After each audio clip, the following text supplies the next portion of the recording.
Now on BBC One, David Dimbleby with Vote 98.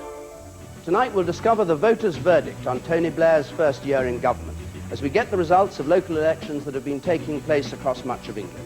And we'll be looking to see whether Labour can retain its stranglehold over the north, despite some accusations of corruption, whether the Tories can begin to paint the map blue again, after being virtually wiped out in local government in recent years, and whether the Liberal Democrats continue their march across southern England.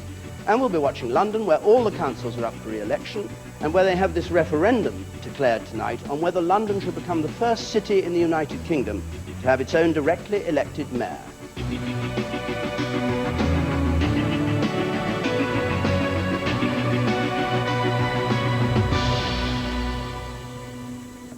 The most striking thing about the voting that's taken place in these councils in England today is how few people have bothered to vote. Just over a quarter, we think, about 26% have actually gone to the polls. So the first question about tonight is how much you can read into it when only 1 in 4 cares to go and mark a cross on a ballot box. What does that mean? We'll obviously be looking at that. And are those people more inclined to be Labour or Tory or Liberal Democrat? In terms of the actual vote, compared with the general election, Labour is down about 5 points, but only a little bit down on its local election results last year. The Conservatives are exactly where they were in the general election, 31% we think, and the Conservatives are the Liberal Democrats are well up on the general election at about 25%. They were 17 in the general election, but actually that matches with their local election results. Liberal Democrats always do well in local elections, but they'll be pleased by that. So the big question tonight is, does this amount to a thumbs up to Tony Blair? Does it amount to the Tories being on the road to recovery, or does this election suggest that that is still some way off? So that's what we'll be looking at tonight. We've got some results in straight away. Let's just look at these. These will be very exciting to the people in these councils. They're mainly big urban councils in London. The Liberal Democrats, for instance, have gained Liverpool. That was held by Labour for some time. It's been no overall control for a long time. The Labour Party, I think, is divided about 5 ways there. Anyway, the Liberal Democrats have gained control of Liverpool.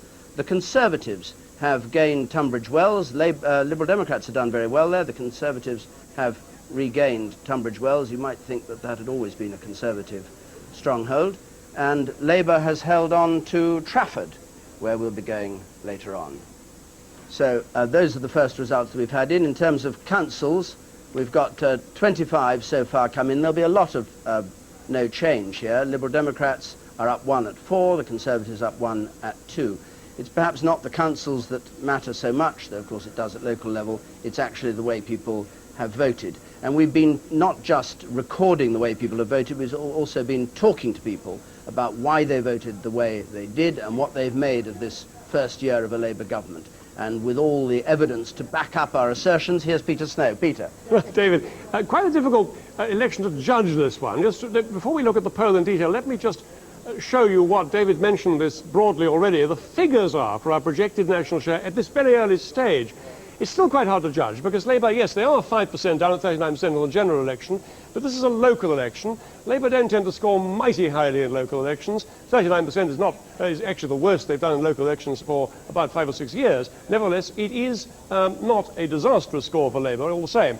31% for the Tories. Yes, this is going to be picking up in various places, but it's the same as that disastrous election share they had a year ago. And in the last 30 years, no opposition party has failed to put on less than 6% in that first year. Tories have put on no percent at all. 25% the Liberal Democrats, they'll be reasonably happy with that. They tend to do rather well in local elections, and 5% the others. Now, the poll.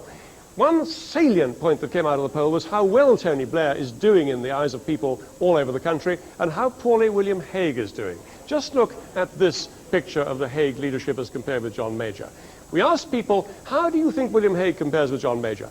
14% only said he was more effective than John Major.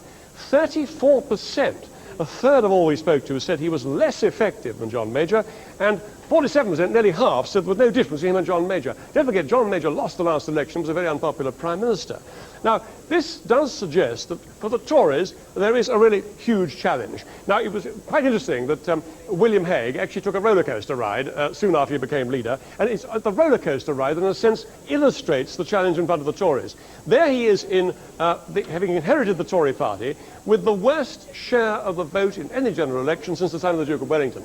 And the fact is that soon after that election, The Tories took a plunge in the polls, not from 30, but down to 20, the low 20s, recovering in the winter, coming up in the spring there, to something like, we reckon now, 31% a year into this Parliament. But that's exactly where they were at the general election, so William Hague has to go an awful lot further if he's to look like winning the next general election. Later on, David, we'll be following that roller coaster ride on to see where William Hague has to get to. Good, Peter, thanks so much. By the way, when I said only 24% of the people voted, but that survey of opinion, is that those 24%, or is it the country as a whole? No, we're talking to 4,000 people all over the country, whether they voted or not. So even if they didn't go and vote, it's not, yes. Including Scotland and Wales, to get a national picture. Right, okay, 26%. So I have with me three senior politicians from the three main parties. John Prescott, beside me, Deputy Prime Minister, Secretary of State for the Environment. Sir Norman Foster, Shadow Secretary of State for that job. Sir Norman Fowler, so turn you into an architect instead of a politician. Mind you, it's a very good career being an architect. I tell you, you make a lot of money as much better paid. Time to move on. And Ming Campbell from the Liberal Democrats. Well, I better start with you, Sir Norman Foster. In terms of the Tory party, the last time that Labour has always bounced back fast in the year after an election. When we've looked back at these figures, and after the Tory victory in 70 and 71, Labour did very well. After the Tory victory in 79, Labour came back very fast, in London particularly. You haven't bounced back with quite the same verve. Are you worried about that? Well, Jonathan, I'm not totally sure that's an accurate description of history. I mean, 1983, first year after the 1983 elections, Labour made only 23 gains. After the 1987 election... Now, I'm talking about change of party, when there's been a change of control from the Tories taking over from Labour. Well, okay. The immediate reaction is people return to the party they've just thrown out of office. Well, look, okay, let's put it another way. What is happening tonight is that so far as we can see, we have we've made over 60 gains in council seats around the country. That comes on the top of 55 by-election gains that we have won since the general election. So we are winning seats steadily. Step by step, we are recovering. And Have you got a target? We haven't got a target, but obviously what we want to do is to recover our position in local government. It's not remotely going to be possible to do that tonight. But what I would say, because we, as you rightly say, we have come to a very low point. But what I would say is that the signs tonight from around the country are of people coming back to the Conservative Party in a whole range of places, from Birmingham, Hartlepool, where we've won 3 seats, the Isle of Wight, where we've won 5 or 6 seats, where Liberals have lost overall control, Tunbridge Wells, where the Liberal Democrats have lost. So I think that introduction by Peter Snow about William Hague and the Conservative Party and all that was obviously written before these results came in. I don't think it's actually proved by what has actually come in. But hang about. I mean, we're comparing a very, very poor position when these seats were fought in '94. If you can't recover 300 seats tonight, you're nowhere. I don't. That is nonsensical, frankly, Why? David. Why? If we don't win seats, but I mean, I'm happy as long as we're winning seats back. Oh, I see. Just a handful is enough. Well, we've already won over 60. I don't know what you define as a handful. Labour. I mean, let me just put this. Labour are actually losing seats tonight. Labour have gone down to 39%. Liberal Democrats have lost control. We're actually winning seats. So you know, I hate to actually interrupt your script on this, but the position is that we are actually winning the seats. Well, we don't have a script here, but John Prescott, what do you say to what Norman Fowler says? Well, there's not much to be saying. I mean, he's got to be saying that sort of thing, hasn't he? But look, I'm concerned about complacency in this, and I think that's coming out. The lowest kind of turnout. That's a matter of concern for democracy, but I think it reflects also complacency. But it's not showing an anti-government vote, quite frankly. If you look at the vote, something like 39% now, compare it to a comparable period in 1994 as you were, we're basically the same, about the 40% share. Now, that's quite remarkable after 12 months in government, if we want all the comparative analysis of usually there's a swing away from government when it starts in the first 12 months. So that seems very well. You're well down on the polls, of course, because the polls are showing you at 50, over 50. Well, yes, I mean, I looked at those figures before we came on. The polls always show us a lot higher. I think, well, they show us a lot higher and we're less. With the Liberals, it's the opposite way about. Polls tend to show them less than they actually get. But leaving that aside, if you look at the 2 councils you're talking about, a few votes can change these things. Liverpool was not overall controlled by Labour. and it's now gone to Liberals, I understand. I think that's the same with Tunbridge Wells, wasn't it, where it wasn't actually held, it wasn't the overall control. It was minority control. Liberals, Yes. Yes, it wasn't overall control, but one or two can make the change. And of course we have a problem tonight. There's only a third of these seats are up in most places. But what's except in London. quite It makes it important, difficult. yes, but quite as important, Trafford. I mean, we've never held that before. 1996. If you can hold Trafford against this kind of situation, that's got to be a signal that the government appears to still be popular in this, and I think all the polls tend to show it. Okay. And these results are going to show it, but we're going to see through the night some different results in different areas, which are going to be very interesting to interpret. Min Campbell. Well, we'd all be very sensible to take a health warning about trying to read too much into a poll of 26%. Because that, I think, as you said in your introduction, is probably the lowest recorded vote ever in local government elections. But for us, the prize of Liverpool is obviously very significant. To get 25% of the vote against the last national opinion poll of 14%, I think Peter Snow said we'd be reasonably pleased. Well, actually, I'm unreasonably pleased about that. And as for the Conservatives, they did so disastrously in 1994, and indeed in 1990, that it would be very surprising indeed if they weren't winning back some seats in places that people regard as true blue heartlands of the Conservative Party. You've held on to Congleton. I see. And Brentwood too, I believe, Yes. as well. Okay, fine. Well, thank you very much. We'll come back in just a moment. But let's now go around the country, as we will be all evening, to some of these key places where it's possible that the Tories may make gains, Liberal Democrats may be in difficulty, whatever. We'll go around, first of all, I think we're starting at Liverpool, but Jill Dando is going to be guiding us round a few of the key areas in England only, not Scotland, not Wales, just in England that we're watching tonight. Jill. Liverpool's personality reflects its past growth from a sailing village to a prosperous port. Now, although the large ships have gone, the legacy of the city's role as a gateway to the world lives on in its rich and vibrant culture. It has the longest established Chinese community in Britain, and of course its reputation for setting the worldwide musical trends in the 1960s is legendary. The council is the largest employer, but in some parts of the city unemployment stands at 20%. Let's hear tonight's latest news from Liverpool. Well, the latest news here from Liverpool is very dramatic indeed, because Mr. Blair maybe is still in a honeymoon nationally, but locally his party is in a nightmare. The Liberal Democrats have swept to power here in Liverpool with a gain of 10 wards, and that makes them overall control for the very first time in their history in political activity in Liverpool. It is also the first time that the Liberal Democrats have controlled any metropolitan district council, and the question for the Labour Party now is, will there be an inquiry into the way in which the Labour Party conducts its affairs in Liverpool? But that's for tomorrow perhaps. For now I have the new leader of Liverpool City Council, Councillor Mike Storey. Councillor Storey, in your wildest dreams you couldn't have expected this result tonight. This is a historic moment for resurgent Liverpool. It's a great night for people who share our vision of taking Liverpool to the top of the Premier League of European cities. A night for people who share our vision of providing good local services, providing money for economic regeneration spent wisely and not squandered. But that's Liberal Democrats, but we want to share that for Liverpool. We don't want to see, we haven't got monopoly of ideas.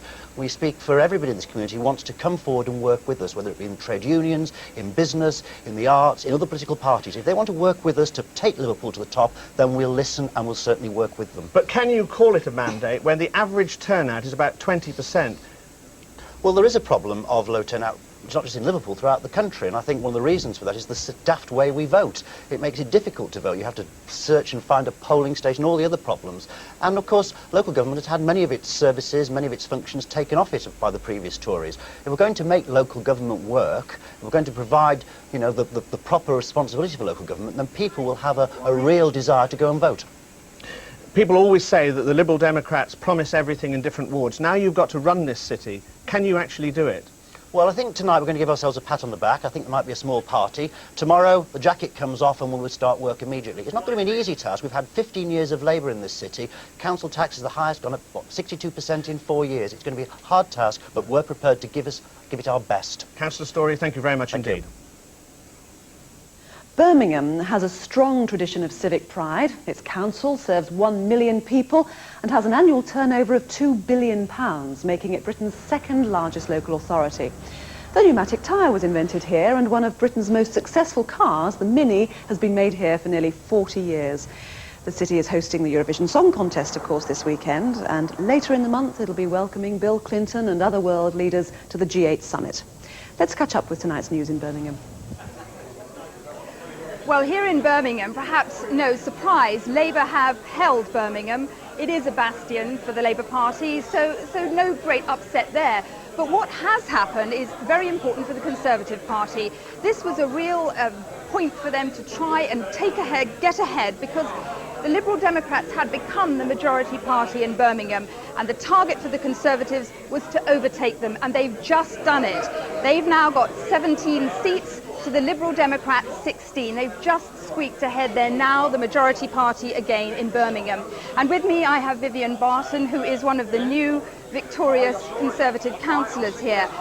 Why do you think you won your ward of Bartley Green with 1,000 majority, which was a quite sizable amount? Yes, 1,162. And I believe that is because the people of Bartley Green have said no to socialism. But it's only 3 seats that you've actually got here now. It's no great change, is it? I believe it is, because traditionally Bartley Green, my ward, is a Labour ward, and they have been sick to the back teeth of being controlled by a Labour council, and as far as they are concerned in Bartley Green, they don't want a Labour council, they want a Conservative council, and so therefore they voted for a Conservative councillor. Vivian Barton, thank you very much. Thank you. In the Yorkshire and Humberside regions, the traditional industries were mining, steel, wool and deep-sea fishing, and they went hand in hand with support for Labour. Sheffield now produces more steel than ever before, but with fewer people. Unemployment is almost 11%, and that problem was exposed in more ways than one in the film The Full Monty, about a group of jobless men in Sheffield who became male strippers. It's Britain's 4th largest city with over 500,000 people, and yet 1/3 of it lies in the Peak District National Park. The student population is 30,000, and next year the city will launch the National Centre for Pop Music. Let's hear what's happening in Sheffield. Well, here in Sheffield, in the town hall, it's been a dramatic evening. The Liberal Democrats have won 5 seats. That's more than they expected. They've won them from Labour, old Labour. Sheffield's been Labour for as long as anyone can remember. Clear dissatisfaction here in the city with Labour, perhaps because of high levels of debt and because of the high council tax. The Lib Dems haven't won overall control. They're still some way from that, but they are now poised to do very well, perhaps in the elections next year or the year after. But with me is Martin Lawton, who is a Labour councillor. He wasn't fighting his seat tonight, but Martin, it was a very bad result for Labour. It's been a bad night for Labour. Why did you do so badly? I think basically because the Liberal Democrats have been very good at knocking. If you're not in power, you can give ideas that you know aren't going to go into fruition, so therefore you can promise things without the funding behind them. And also we have not been that good at putting over our message, I think, at times, and have left things too late rather than telling people through the year what we're doing. Do you think, though, that with this old Labour city, this is perhaps the end of the Blair honeymoon up here in the north? Well, you call it old Labour city, but most of the Labour councillors are fairly new. They've not been on that long. What about the Blair honeymoon, though? Isn't it over? Well, I think the Blair honeymoon is a thing that really hasn't affected this city in that way. OK, Martin Lawton, thank you very much. We heard the Liberal Democrats taking control of Liverpool, but they've had some losses which will disappoint them to set against that. The Isle of Wight in particular, where they had a majority of 14. The Isle of Wight is slightly special. Only London and the Isle of Wight have all the seats in the council being voted on. All the other places, which they've lost control of, West Lindsey, Rochford and Woking, for instance, only 1/3 of the seats were able to change hands. Only 1/3 of them were up for election tonight. But the Isle of Wight, Liberal Democrats have lost control of. Now, during this programme, we're going to be bringing you the results from your own region. We saw Jill Dando a moment ago going around some places, but we'll be doing it in much greater detail a couple of times during the night.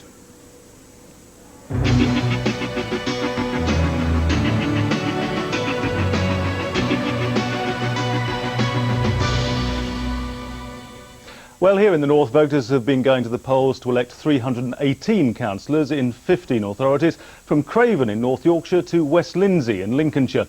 Counting's already well underway right across the region, and we'll be bringing you the results, reports and interviews as they happen, as well as analysis of what it all means. Join us at midnight. So let's look at London now in particular. Apart from the Isle of Wight, which I mentioned a moment ago, its 32 councils are the only ones where all the seats are up for re-election. So it's quite a good guide to the feeling of the country as a whole about politics. A clean sweep is possible in London, and traditionally it's been a place where you can actually see how the country as a whole is thinking. Peter. No, Peter. Oh, right. Let's join Jill Dando for a look at this London area. 32 boroughs. Thank you, David. More people will be affected by the outcome of the referendum on the London Mayor and elected Assembly than by either the Scottish or the Welsh referendums of last year. London is Europe's biggest city, with about 7 million people. A quarter of Londoners are under the age of 20, and a fifth are from ethnic groups. London accounts for nearly a quarter of all businesses in the country, and average earnings are nearly a third higher than in the rest of Britain. About 1 million people travel into the centre every morning, and at the last count, London had well over 20 million visitors a year. So let's find out the latest news on today's referendum. Thanks very much indeed, Jill. Well, we're here in Church House, a stone's throw from the House of Commons, and the politicians have already started to arrive. We've only had one result so far, and that is for the City of London, which has voted by 2 to 1 in favour of there being a mayor and directly elected assembly. But let me just add a little health warning on that particular result, because the voters only add up to 5,000 in the City of London, and only 30% bothered to vote. So only about 2,000 people turned out to vote for this. And the turnout figures that we're getting across the capital are very low. Let me just give you a couple of examples. 30.1% in Lewisham, 35% in Bexley, 39% in Wandsworth. Now, if you compare that to the turnout figures that there were in 1994 and 1990, these are well down.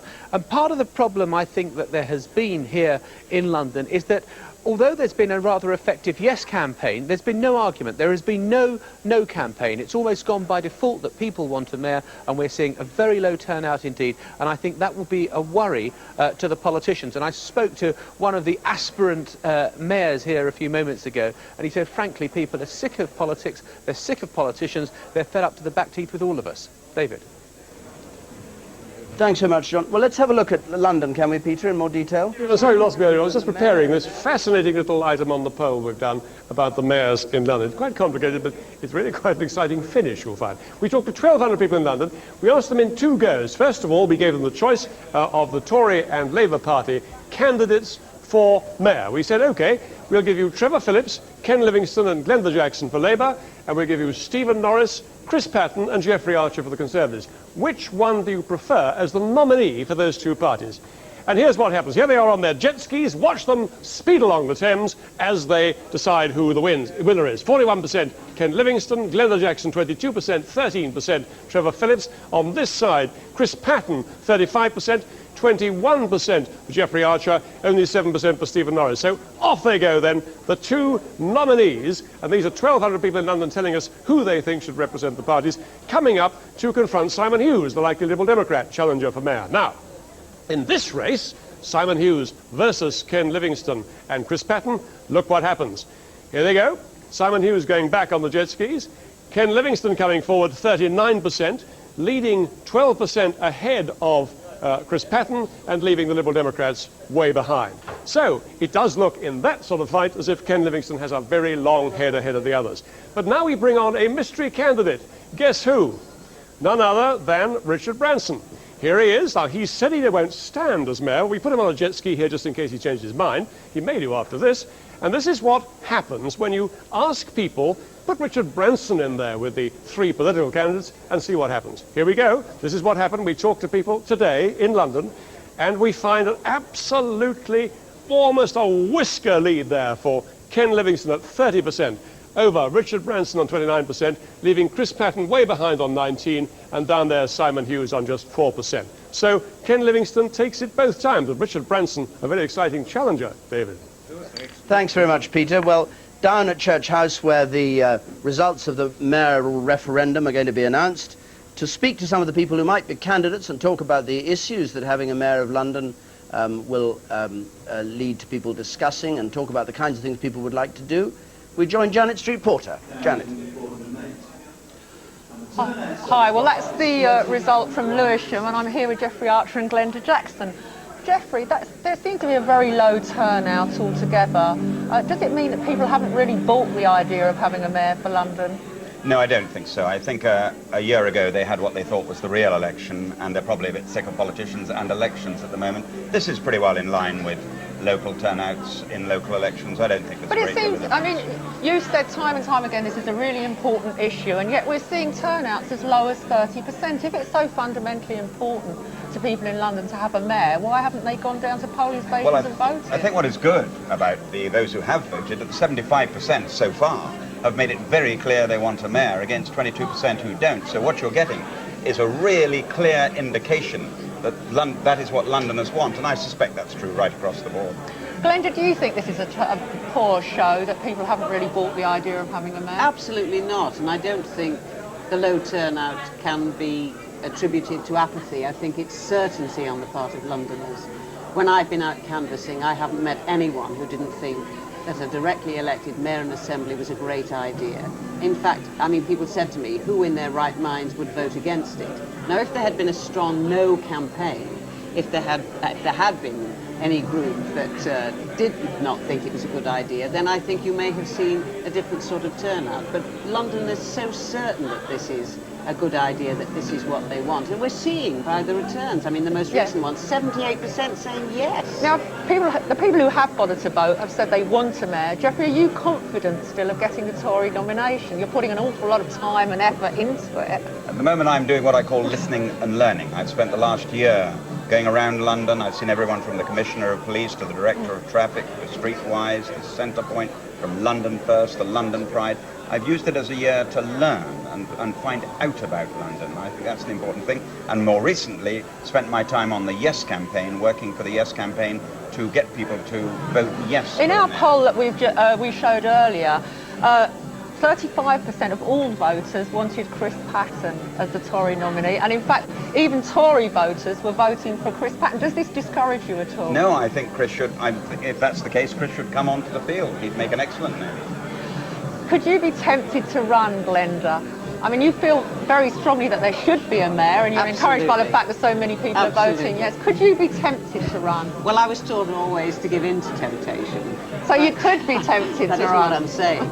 I mean, we're not at the stage yet where there are any serious candidates, I think, at the moment, where the process of going through but Glenda, there aren't any women. Well, I'm a woman. There are half the population of London are women. I cannot believe that, you know, it isn't possible to have more than one woman candidate up there when we are actually at the stage when the candidates have been selected. Geoffrey, do you think that the Mayor of London will have real powers? One of the disadvantages the new mayor will have is that he doesn't have a large enough budget, or she doesn't have a large enough budget.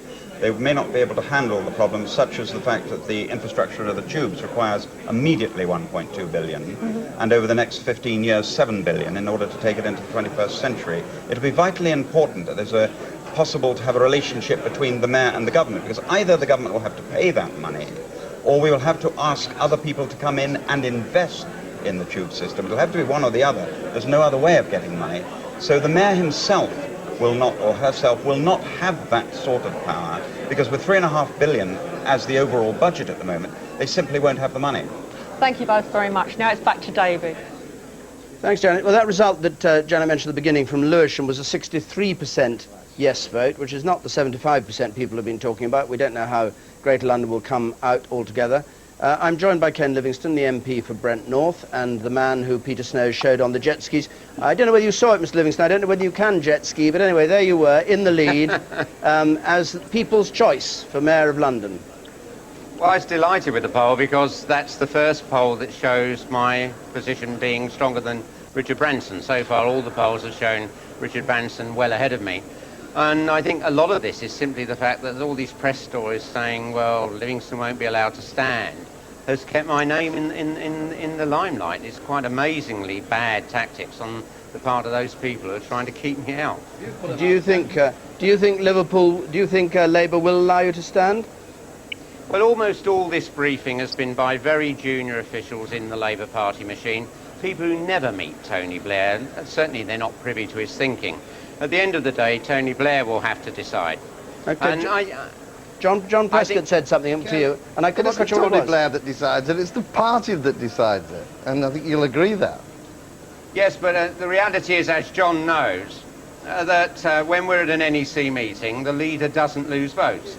I think at the end of the day, Tony Blair will allow the London Labour Party members to decide, and I think any other policy would make us look ridiculous. Yeah, but hang on, we're talking gobbledygook, people who don't follow Labour Party affairs closely. The question is, isn't it, whether the whole Labour Party in London will have a completely free choice of any Labour Party member who puts his name forward, including you, or whether the NEC of the Labour Party makes a shortlist on which you are either on or maybe not on, in which case they can't vote for you. That's the point. If you look at Tony Blair's career, his entire career is about giving party members choice, and it would involve him doing a complete U-turn. I don't think that will happen. I think Tony Blair will fairly shortly make it clear the London Labour Party members will be allowed to choose who they wish to stand, and there'll be no interference, and then all these ghastly little spin doctors will just have to shut up. John Prescott, will London Labour members have a completely free choice? Will they be allowed to vote for Ken Livingstone? Well, we've now seen that, thank goodness, it looks as if they've actually voted for an elected mayor. That's welcome. It's exactly what we wanted. And now the party at the executive, Ken and I, will sit down at the executive and determine the rules for election. That's what he wants to do. That's what he's elected to do. That's what I was elected to do. But and we'll get on with the job. Why do you need any rules? Because like them in the Tory... Of course you have rules called democracy. You decide the rules in a party of how we select our candidates, how the Labour Party runner will be presented, when the election will take place. All these are a matter on the one half for the National Executive and the Labour Party, and the other one for government and dates of So you could say some Labour Party members can't stand for mayor. Is that right? Is that democratic? You're not going to be getting out of me what we've got to decide in an election in the decisions in the National No, but this Executive. is an issue. This is an issue. Well, it may well be an issue. We have a National Executive make decisions about these matters. Now the result clearly has come through tonight. We will meet in May and make our decisions, a report then, and then we'll start to make the decisions about selection. It's exactly the same that happened in Scotland and Wales. Once it had the referendum, we sat down and made the decisions of how we will complete the selection of our candidate and when the election will take place. Ken Livingstone, are you happy to abide by that it should be the NEC that decides whether, who can put their names forward for this the election to clearly got decide? to have some rules. I mean, I think a rule where, say, 10 constituencies nominate someone and that would be accepted would be fine. Clearly, somebody who just gets nominated by one little ward has got to prove a bit more support London-wide. But are you confident you'll be there?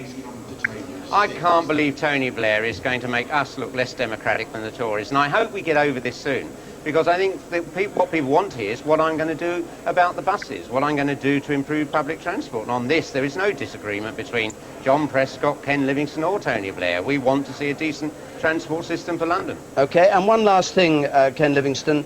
This is something that you've argued for, Labour Party's argued for, all the parties have argued for, and yet so few people bothered actually to say that they were in favour of it. It's not much of a boost for the idea of a mayor, is it? Well, I think the problem is, because no major party was opposed to it, you couldn't get people worried that it might be lost. I mean, I think if the Tories had opposed this, then we would have been in a position to be a much higher turnout. I see. OK, thank you very much for joining us, Mr. Livingstone. Thank you.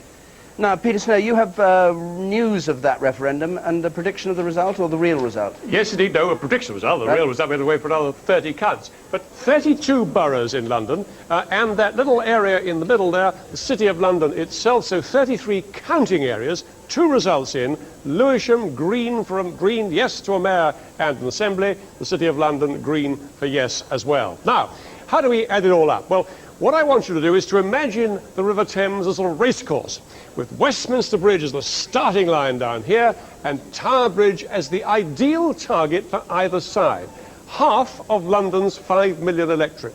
So 2,500 of the 5 million voting for either side, and the winner will reach Tower Bridge. And these bridges in between here represent 500,000 votes for each side on its way to that ideal target, half of London's electorate. And we'll see just how far short, with this kind of turnout, it's turning out to be. Right, Westminster Bridge, the starting line. Under there, bobbing around on the left-hand side, the green racing boat, green for yes.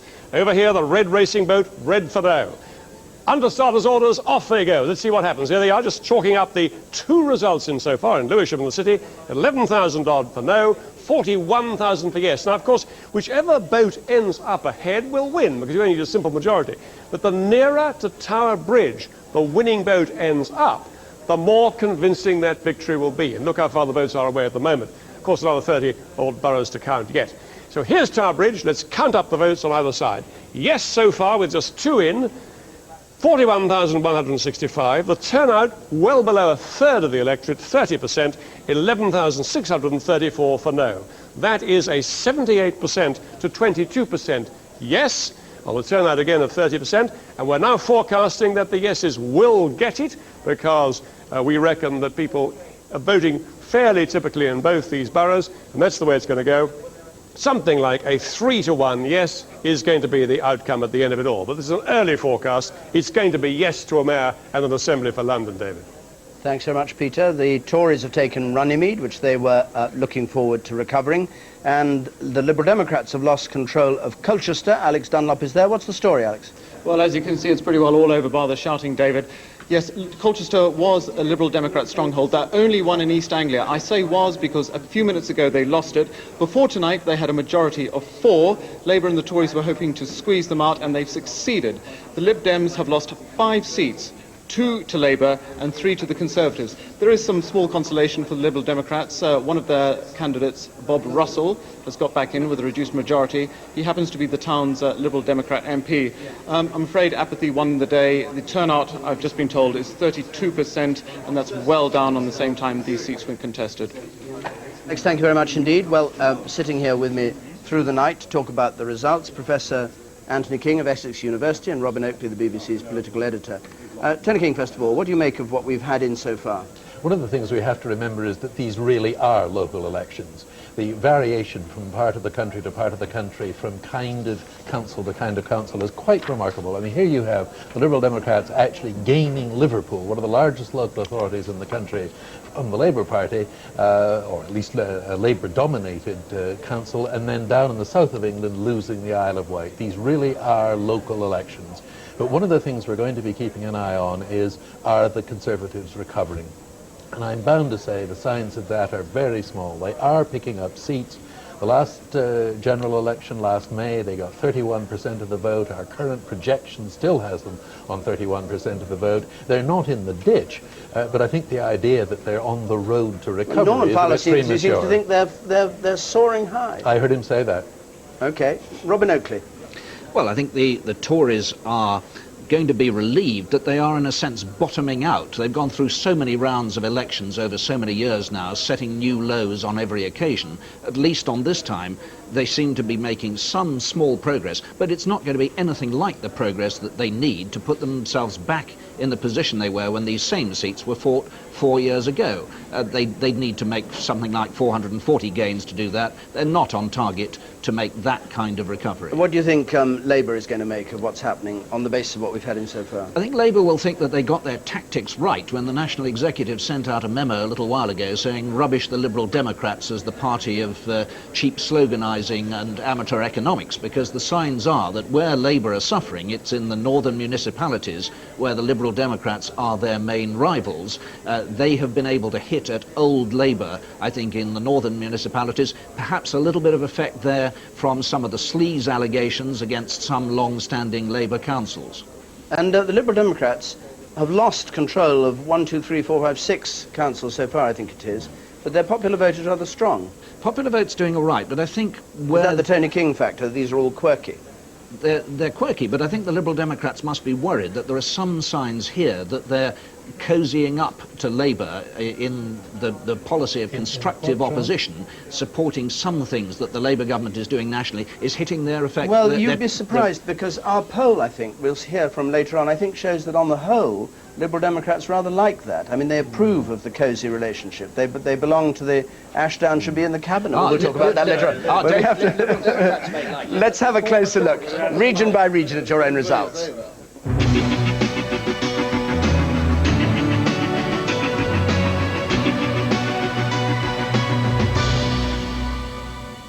Well, good evening from Leeds and welcome to Look North's coverage of election 98. Voters have been going to the polls in 15 councils across our region and we'll be bringing you results, reports and reaction.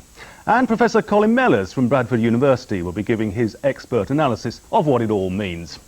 But first, a look at the main stories emerging tonight. The Labour leader of Sheffield Council, Mike Bower, loses his seat to the Liberal Democrats. Opposition to Labour grows in Hull and the Lib Dems lose control of West Lindsey and Craven. But we start tonight with the shock news that Mike Bower, the high-profile leader of Sheffield, has lost his seat after 22 years on the council. The Liberal Democrat candidate Brian Holmes beat him by more than 800 votes.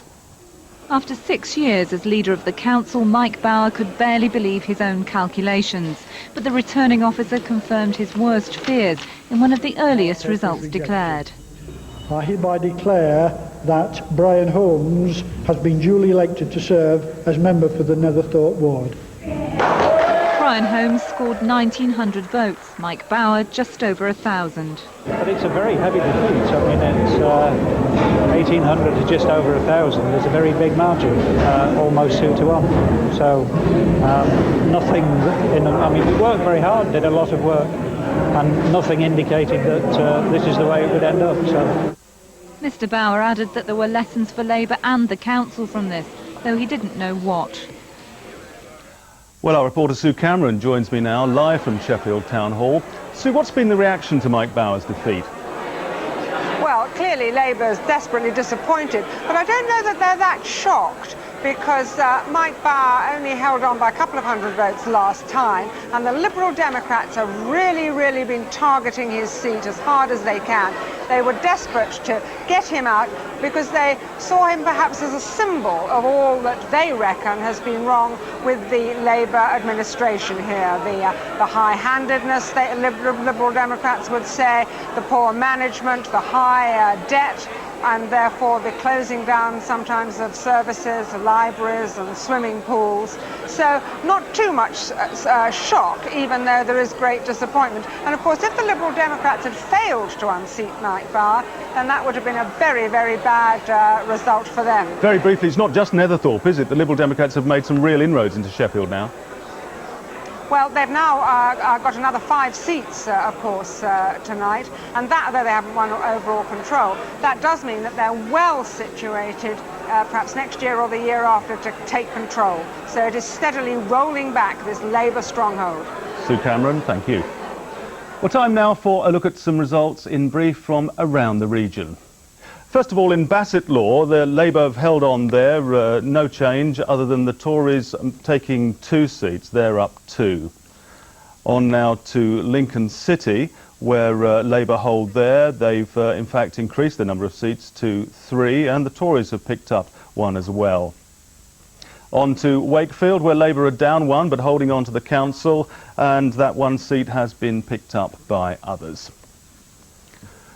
Well, in Hull, Labour's post-election honeymoon is over. The city's ruling Labour group, which has spent the past year defending allegations of sleaze, lost 5 of the 19 seats it went in with. Paul Murphy reports. Labour's massive majority in this council meant tonight would not see any change in control, more a shift in emphasis. The local Labour Party has spent the past year dogged by allegations of political sleaze, and it's clearly damaged them at the ballot box. With most of the results in, the council has its first elected Tory for a number of years. There was 1 gain for the Liberal Democrats and 2 for the independent Labour candidates. This included Terry Geraghty, the man who'd made sleaze allegations against his official party. There's a tremendous amount of apathy in the city. 80% never bothered to come out and vote. But what they are saying loud and clear, that Labour policy are not being accepted in Hull. For the first time in years, Hull's ruling Labour group now has a significant opposition. Clearly, the events of the past 12 months have broken some loyalties in this traditional Labour stronghold.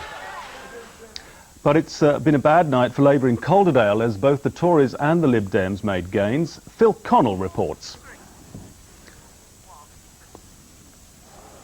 Calderdale has always had a mixed political history, and Labour's 11-seat majority here may tonight be under threat. In all, 20 seats are being contested, and early results show there have been gains for the two main opposition parties. The Liberal Democrats say education has been a key issue, and controversial decisions by Labour may have cost them crucial votes. What we're seeing is that the public know very well that our local authority is rather more old Labour than it is Blairite, and they do see a very big difference. At one stage in the count, there were controversial scenes when supporters of a British National Party candidate clashed with members of the Anti-Nazi League. Police say the incident has since passed off peacefully and there have been no arrests.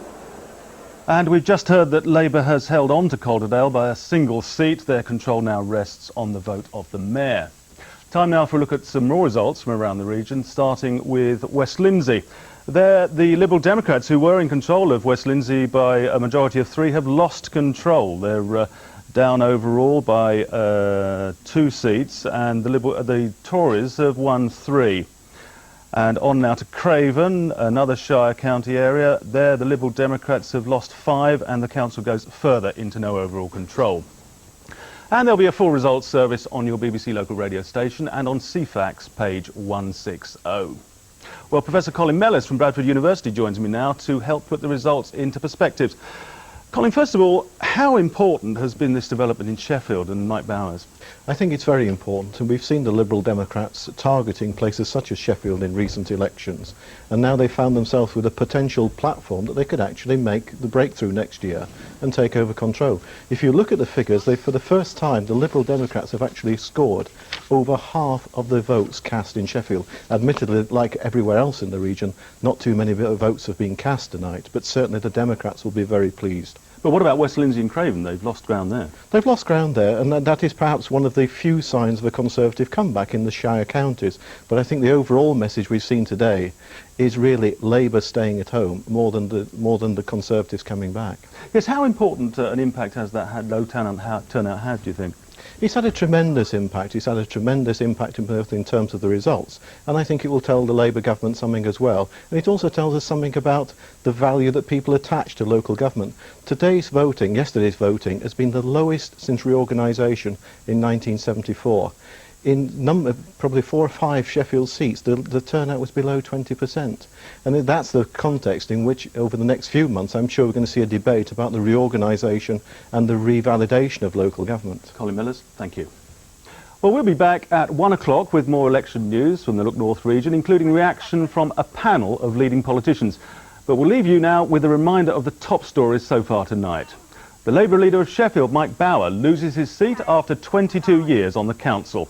Opposition to Labour grows in Hull, and the Lib Dems lose control of West Lindsey and Craven.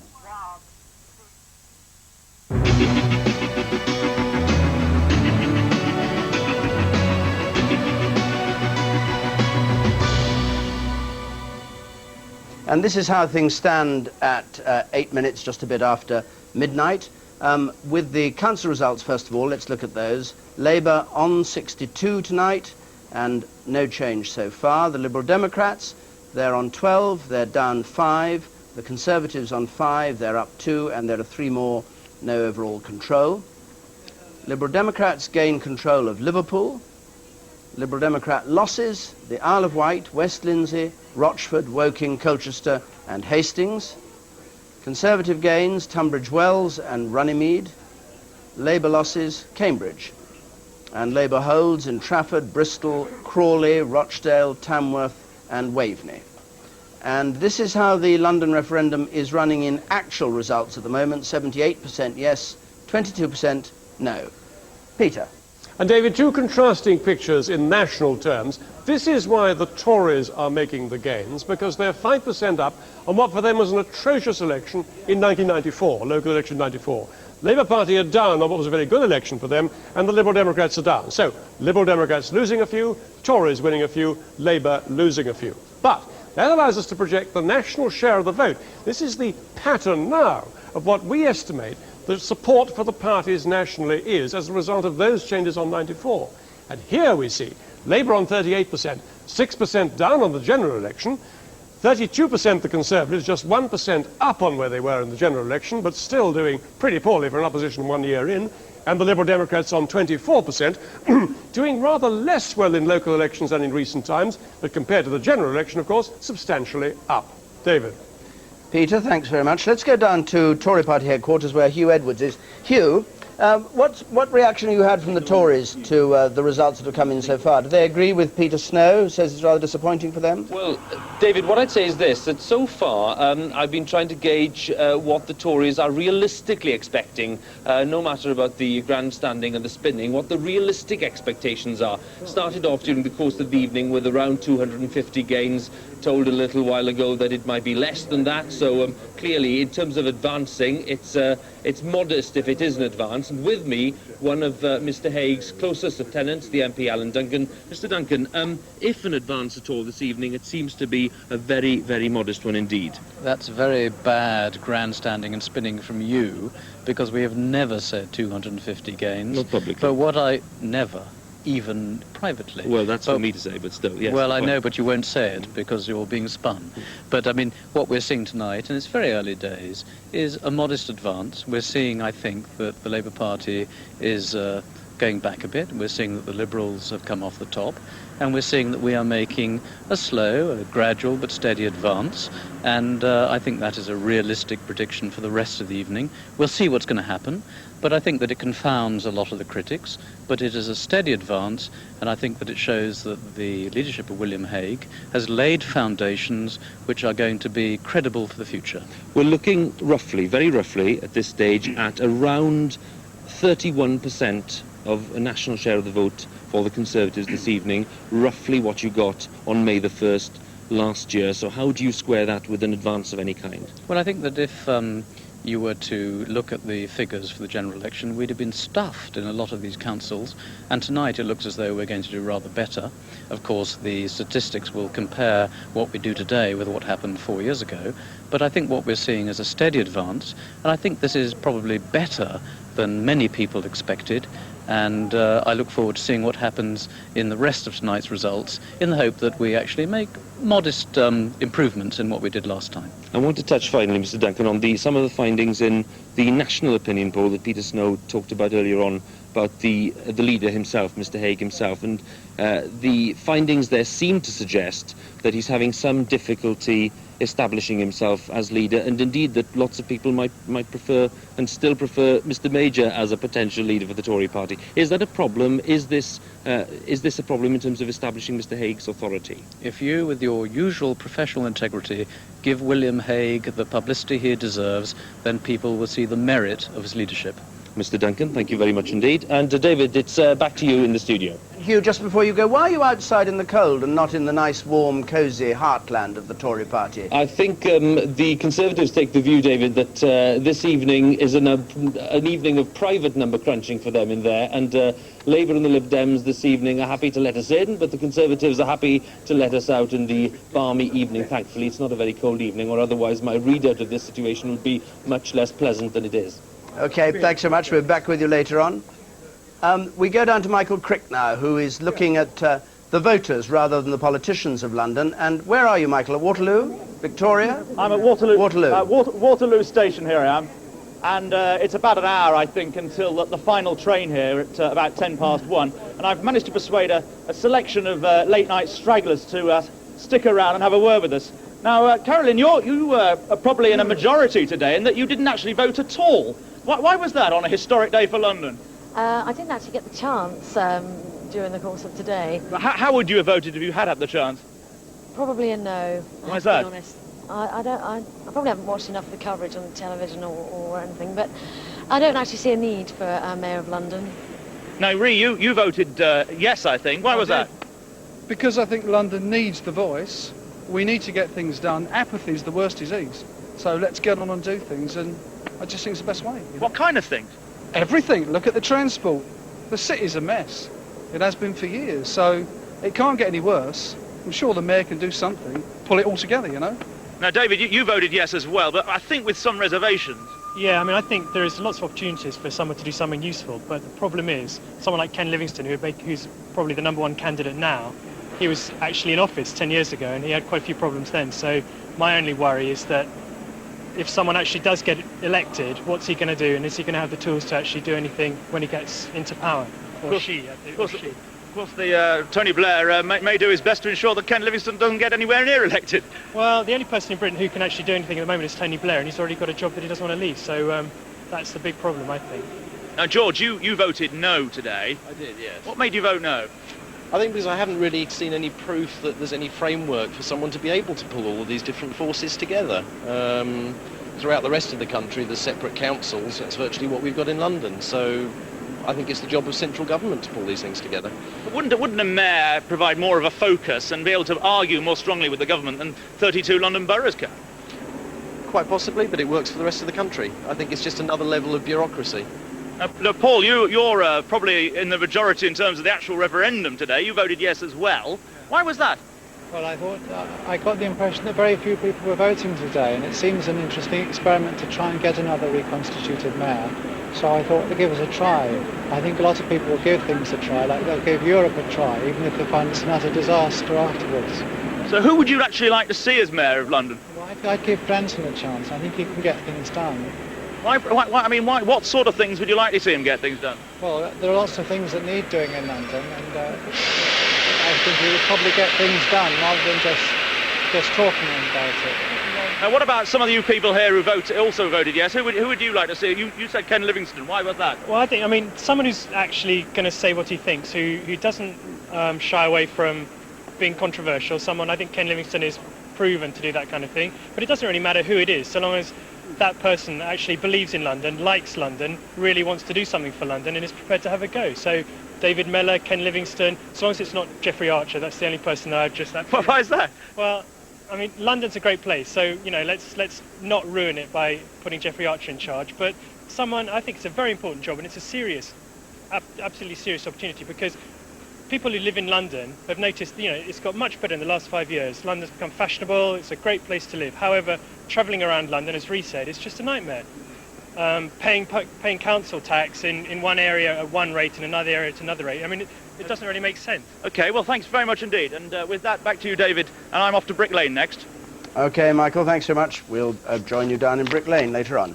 Now, let's just come back to the William Hague business, which we heard being discussed outside Tory headquarters, Norman Fowler. John Redwood was one of the rivals for the leadership, and you were backing another horse altogether, Kenneth Clarke, said that they chose the worst of the six in William Hague. Is that reflected in these figures tonight? No, the figures tonight actually are very good for the Conservative Party. They're not quite shown in the way that you're showing them on this programme, because you're concentrating on councils and whether councils are changing control or not. Now, obviously, if they're only a third of the council up, then obviously councils are not going to change control, given the position we're on. But the latest figures I've got show that we have won 209 net gains we've had so far, 209 net gains of seats. That's actually councillors being elected. Labour have lost 113 and the Liberals have lost 86. Now, that is, by any stretch of the imagination, getting to be a good and encouraging result. It doesn't mean that all the problems are over. Of course it doesn't mean all the problems are over. We've had a bad position as far as local government is concerned, and we've come from a bad position in the general election. But what I would predict is that just to say this is just a runoff of the general election, a replay of the general election, that won't be shown either, because if you take some of the areas in London, if you take Wandsworth, for example, on the general election, we would go down to absolutely devastating defeat in Wandsworth. Well, let's see what that actually shows. So far, I think that what this has shown, and remember we've already had 55 net gains since the general election, so we're now up to over 250, 260 net gains since the general election. It's a step-by-step recovery of the Conservative Party. Yeah, I don't know where your information comes from. I'm not doubting it. You may be right at the end of the night. Our official score for net change at the moment is just up 48, and Labour down 19. You're confident about your prediction? I'm confident about mine. Robin Oakley, do you think that's a fair assessment of William Hague's position?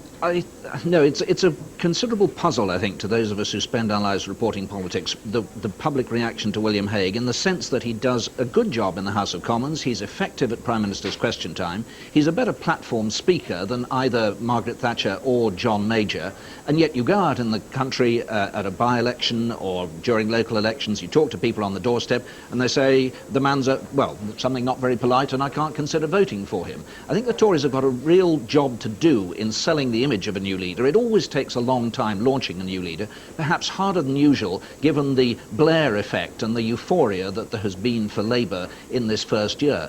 But I understand the Tories were doing some sort of private focus group research, and people's reactions to William Hague, they put him in a room and sort of showed pictures of him, and they said, what do you think this man does for a hobby? Oh, he goes hunting.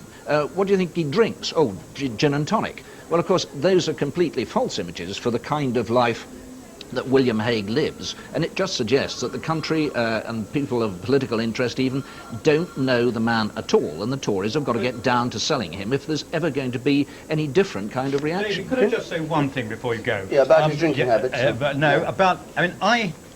One of my few distinctions is I was actually in the shadow cabinet the last time round when Margaret Thatcher was the shadow leader. We had all this at the same time. The leader isn't making impact, the shadow cabinet isn't making impact. And as a leader comes on in opposition, it is difficult to do that. You've got to have some patience with that. The Tory party has. What I'm saying is that step by step you are seeing the recovery of the Tory party. Step by step you are seeing William Hague, I think, exerting himself and asserting himself in a very formidable way, as in the House of Commons. So,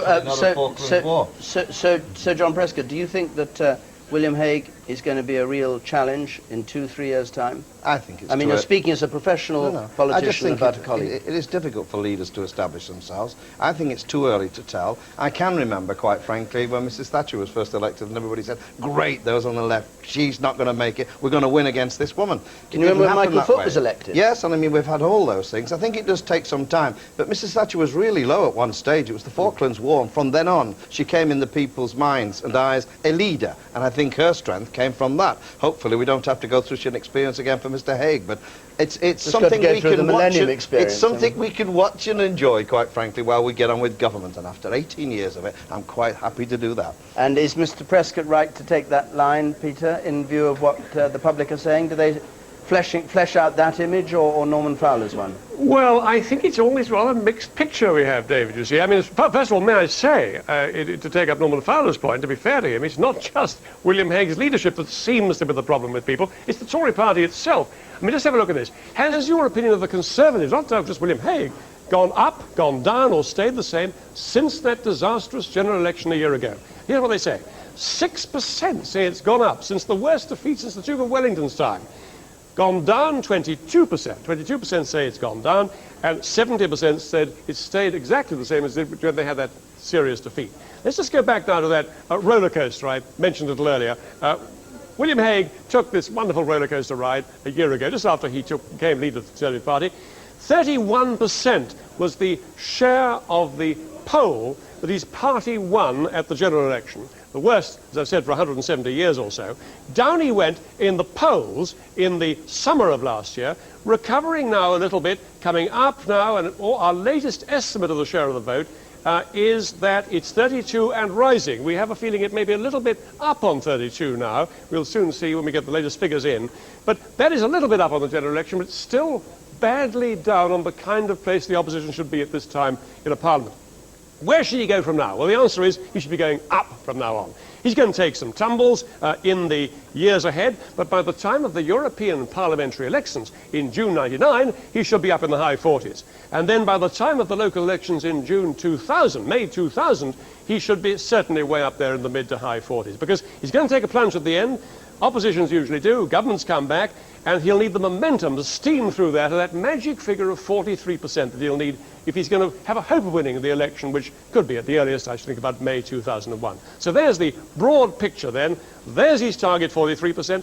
That's where he began down on 31%. He needs to be hitting those peaks in the mid-term of this Labour government that'll give him the momentum for success. He's down there, a long way down there. He's got a long way to climb up. David.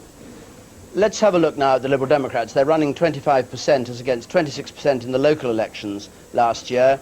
The local elections, of course, were on the same day as the general election when they got 17% in the country as a whole.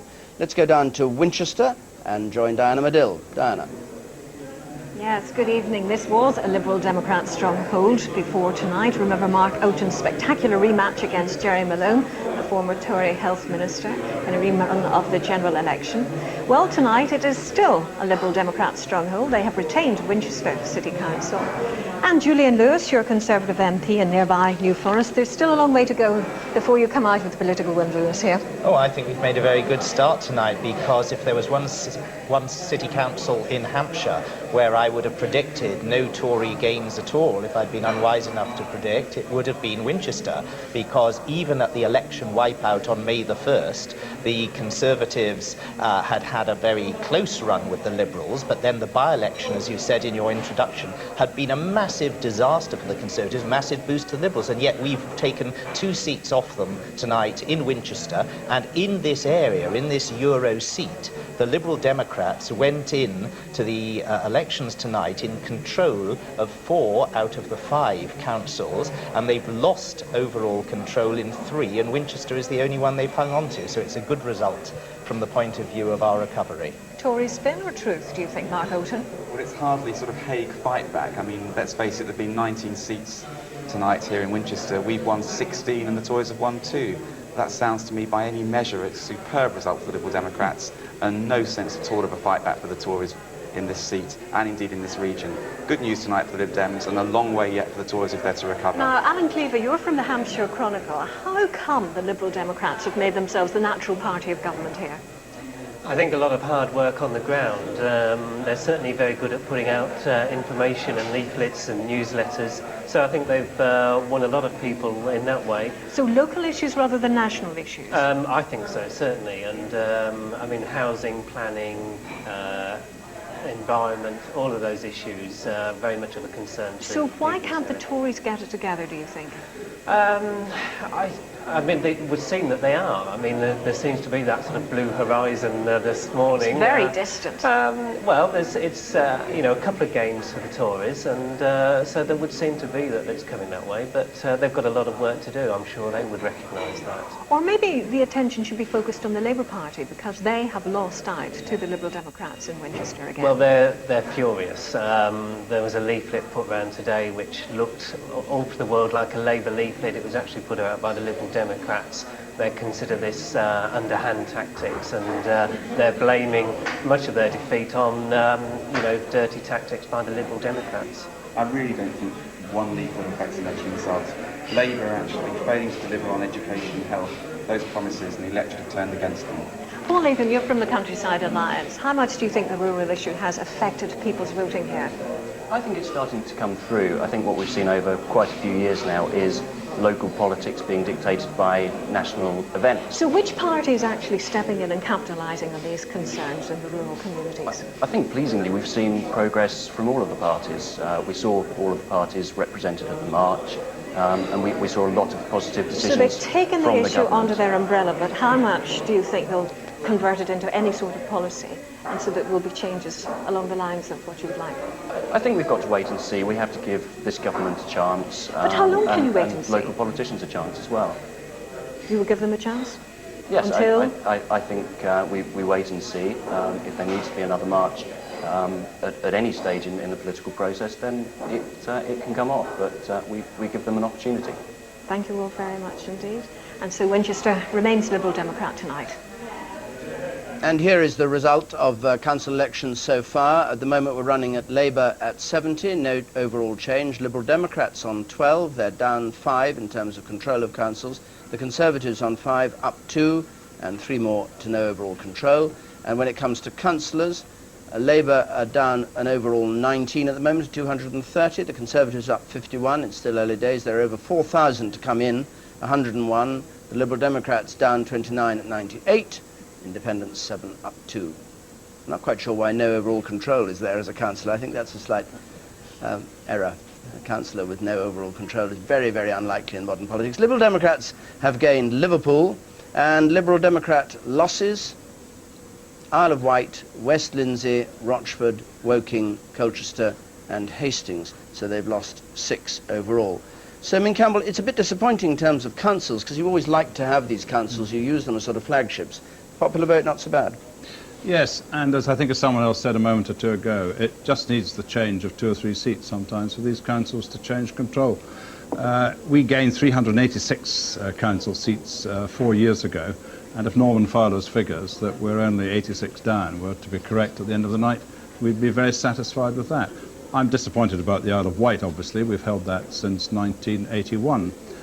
But the popular vote of 25% suggests that throughout the whole of the country, or those parts of the country that are voting, Liberal Democrats are consistently scoring ahead of their national opinion poll ratings. And does this that is mean, going to be encouraging. Does this mean that Charles Kennedy was wrong when he said the country wouldn't like the strategy that you and Paddy Ashdown are pursuing of constructive opposition because it was a contradiction in terms, it had no long-term future, it meant you had to pull your punches all the time? It sounds from what's happened as though your supporters don't think that at all. Indeed, I think our poll supports this. Well, you rather hinted at that, I think, earlier in the programme, but it's for Charles Kennedy to answer for himself.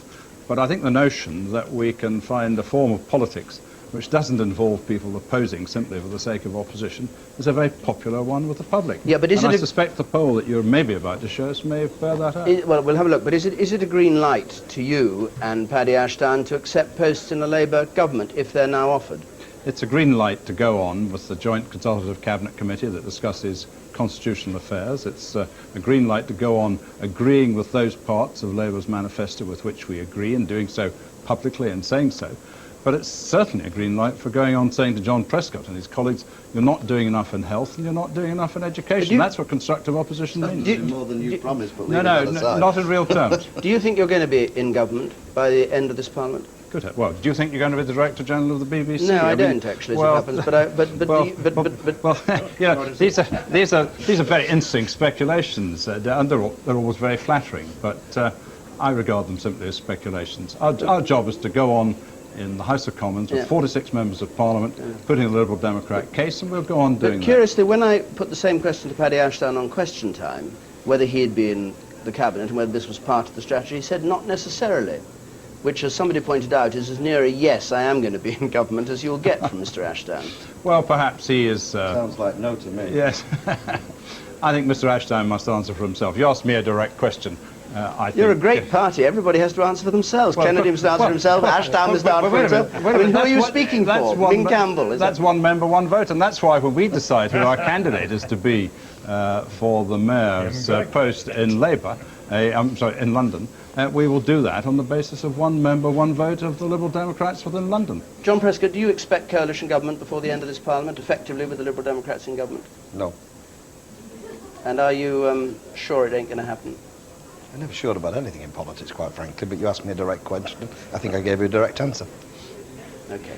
Peter Snow, let's have a look at the Liberal Democrats and how things stand with them. John Prescott may not like it, but the public certainly do like this working relationship closely with Labour. If you look at what people said about Labour and the Liberal Democrats, when we asked them, is their close relationship, these two parties, good for the country as a whole, bad for the country as a whole, or making no difference, this is what people said. 59%, nearly two-thirds, said yes, we like this close relationship. 8%, only 8% said they didn't like it, and 33% said they didn't think it made any difference. But look at that. The majority of people we talk to saying we think that this close relationship is good for the country as a whole. Now, what about the Liberal Democrats and this maddening contrast for them between their local election and their general election and their national election performance? Here they are in local elections, starting with the locals in 92, 94, they climb up there to the high 20s, stay in the high 20s through 95, 96, 97 local elections, 26%, and here they are today on 25% in the local elections. Now just contrast that local elections record with what happens in national elections. 18% in the general election of 92, in the European elections of 94, 17%, 17% in the general election of 97, on exactly the same day that they were scoring 9% more than that in the local elections in the country. And then here we have them now on 25% in the local elections today. In ICM's latest question to people, how would you vote in a general election, maddeningly for the Liberal Democrats, they get 16%. Only fair to say, by the way, of course, that 17% at the last election won them more MPs than they had since 1929. But still they have this infuriating habit of doing rather poorly in terms of share of the vote at general elections, but doing rather well in local elections. David. Thanks very much. John Prescott, there's one question I didn't ask you. I said, did you expect to see them in? Would you like to see them in government by the end of this Parliament, the Liberal Democrats? No, we voted as the Labour Party. I mean, Tony made it clear, indeed we said in the manifesto, that we would work very much with the Liberals on constitutional matters. We're doing that, and I think when Peter Snow was talking about his swingometer or what the people said, they like the working on controversial issues like this. They wasn't asked the question, do you want a coalition? You asked me about coalition. I think people do like us to find common agreement about constitutional change, and that's what we agreed to do, whether it was in Scotland, Wales, or indeed on the London issues. So you don't want Paddy Ashdown as Foreign Secretary instead of Robin Cook? No, definitely not. Tony King. I don't think Ming Campbell has picked up one of the curious paradoxes of tonight's results. Here we have at Westminster the Liberal Democrats in many ways cozying up to the government, at least on constitutional issues. The curious thing about the local election results on the ground is that the Liberal Democrats are doing best where they're head-to-head with the Labour Party. If you look at wards and towns where Labour and the Liberal Democrats were first and second way back in 1994, the areas, indeed practically the only areas in the country where the Liberal Democrats are actually making progress is where they're slugging it out with the Labour Party. It's a very odd mixture. National politics are being fought one way, local politics, at least in the north of England, especially in places like Liverpool and Sheffield, seem to be being fought in a completely different vein. And if my private information is borne out, there's more of that to come, particularly here in London. Brief comment, Robert. Where this poll is interesting in showing the public support for the idea of the Liberal Democrats cozying up to Labour, I'd like to see a breakdown of what Tory supporters were saying, because the evidence of tonight is that it is hindering the Liberal Democrats' ability to pick up votes among disgruntled former Tories. It may be a popular idea among Labour and Liberal Democrat supporters, but it's hindering, I think, their chance of picking up those votes. And local government elections in recent years, Liberal Democrats were able to gain from Tory unpopularity as a national government and Labour unpopularity in areas where they'd been long established in local government. Now it's not so easy for them to pick up those softer Tory votes. But wait a minute, a 60%, or roughly 60% poll of all those who are asked the question is a pretty compelling endorsement of what we're doing. Okay, let's leave that and just have a glancing look at London before we go. It's going to take a long time to get this referendum out in London because of the votes being separated. If you voted in London today, you had two ballot papers, one on the referendum and one on your borough council, and they have to check all those and count them all out. And we only have two results in from London, and it's running at 78 yes, 22% no for a mayor, and the Lewisham and the City of London are the only two we've had in, both saying yes. And Glenda Jackson, the Environment Minister, saying the low referendum turnout can be attributed not to apathy but to certainty. And Ken Livingstone, I think Tony Blair will shortly make it clear that London Party members will be allowed to decide who they want as mayor, referring, of course, to himself. Yes, John Prescott. Yeah, I think it'd be interesting to see what the different turnouts were for in the City of London, where there was no local elections and it was only on the referendum, and what the results were in areas where there were local elections. Yes. Because we don't know whether one's pulling the other one along. There's a lot of discussion about that, and I don't know whether we've any information about what the turnout was there and what it was. Well, we've only got those two. We do, actually. 30% in the City of London, was it? Well, we do have information in the sense that the turnout outside London is only at about 28%. The turnout in London is running at 36%. Now, that is lower than London has exhibited historically. Yes. But I think the evidence does suggest that probably the referendum is causing some people to turn out. No, but I mean the City of London, within the City of There's London. no local elections in the City of London. That was only a turnout for the referendum, and I wondered whether the turnout was any greater for the referendum than it was for local elections. And, of course, we don't know whether everybody who voted for the referendum in councils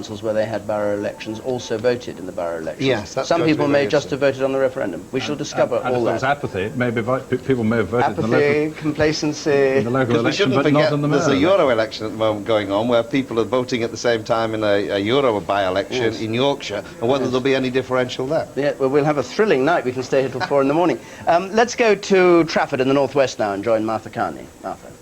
Well, Trafford used to be a staunch Tory heartland, so for the Conservatives to make any kind of national recovery, they really ought to have done well in places like this. Well, tonight they haven't. Labour have held on to Trafford Council, even gaining a seat. With me now is David Sundberg, former Conservative MP for Bury South, Beverly Hughes, former leader of Trafford Council and a Labour MP elected last year, and Chris Lynch, who's a Conservative councillor in Trafford. David Sundberg, earlier on people were telling us that they thought the Conservatives could go to no overall control. It's a pretty disappointing result for you. Oh, I don't think that was ever going to happen. We weren't going to get control. Well, your campaigners told us Well, that. we always hope. We're always optimistic. But we've made a couple of gains, and if you look generally over the country, we're making modest gains. Tony Blair called for a ringing endorsement of a first year of Labour government. I don't call it that. Low turnout for Labour must be deeply worrying. They won't admit it, but it must be deeply worrying as they embark in their second year of government. Beverly Hughes, low voter turnout, as we've seen elsewhere in the country. Does that show a lack of enthusiasm for New Labour? What we found campaigning is that we expected a low turnout because people were generally very satisfied, very content with what's been going on. Funny way of showing you're satisfied by not turning out to vote. Well, no, it isn't actually really funny at all, because if people were motivated to change the situation in Trafford, they'd have come out in droves.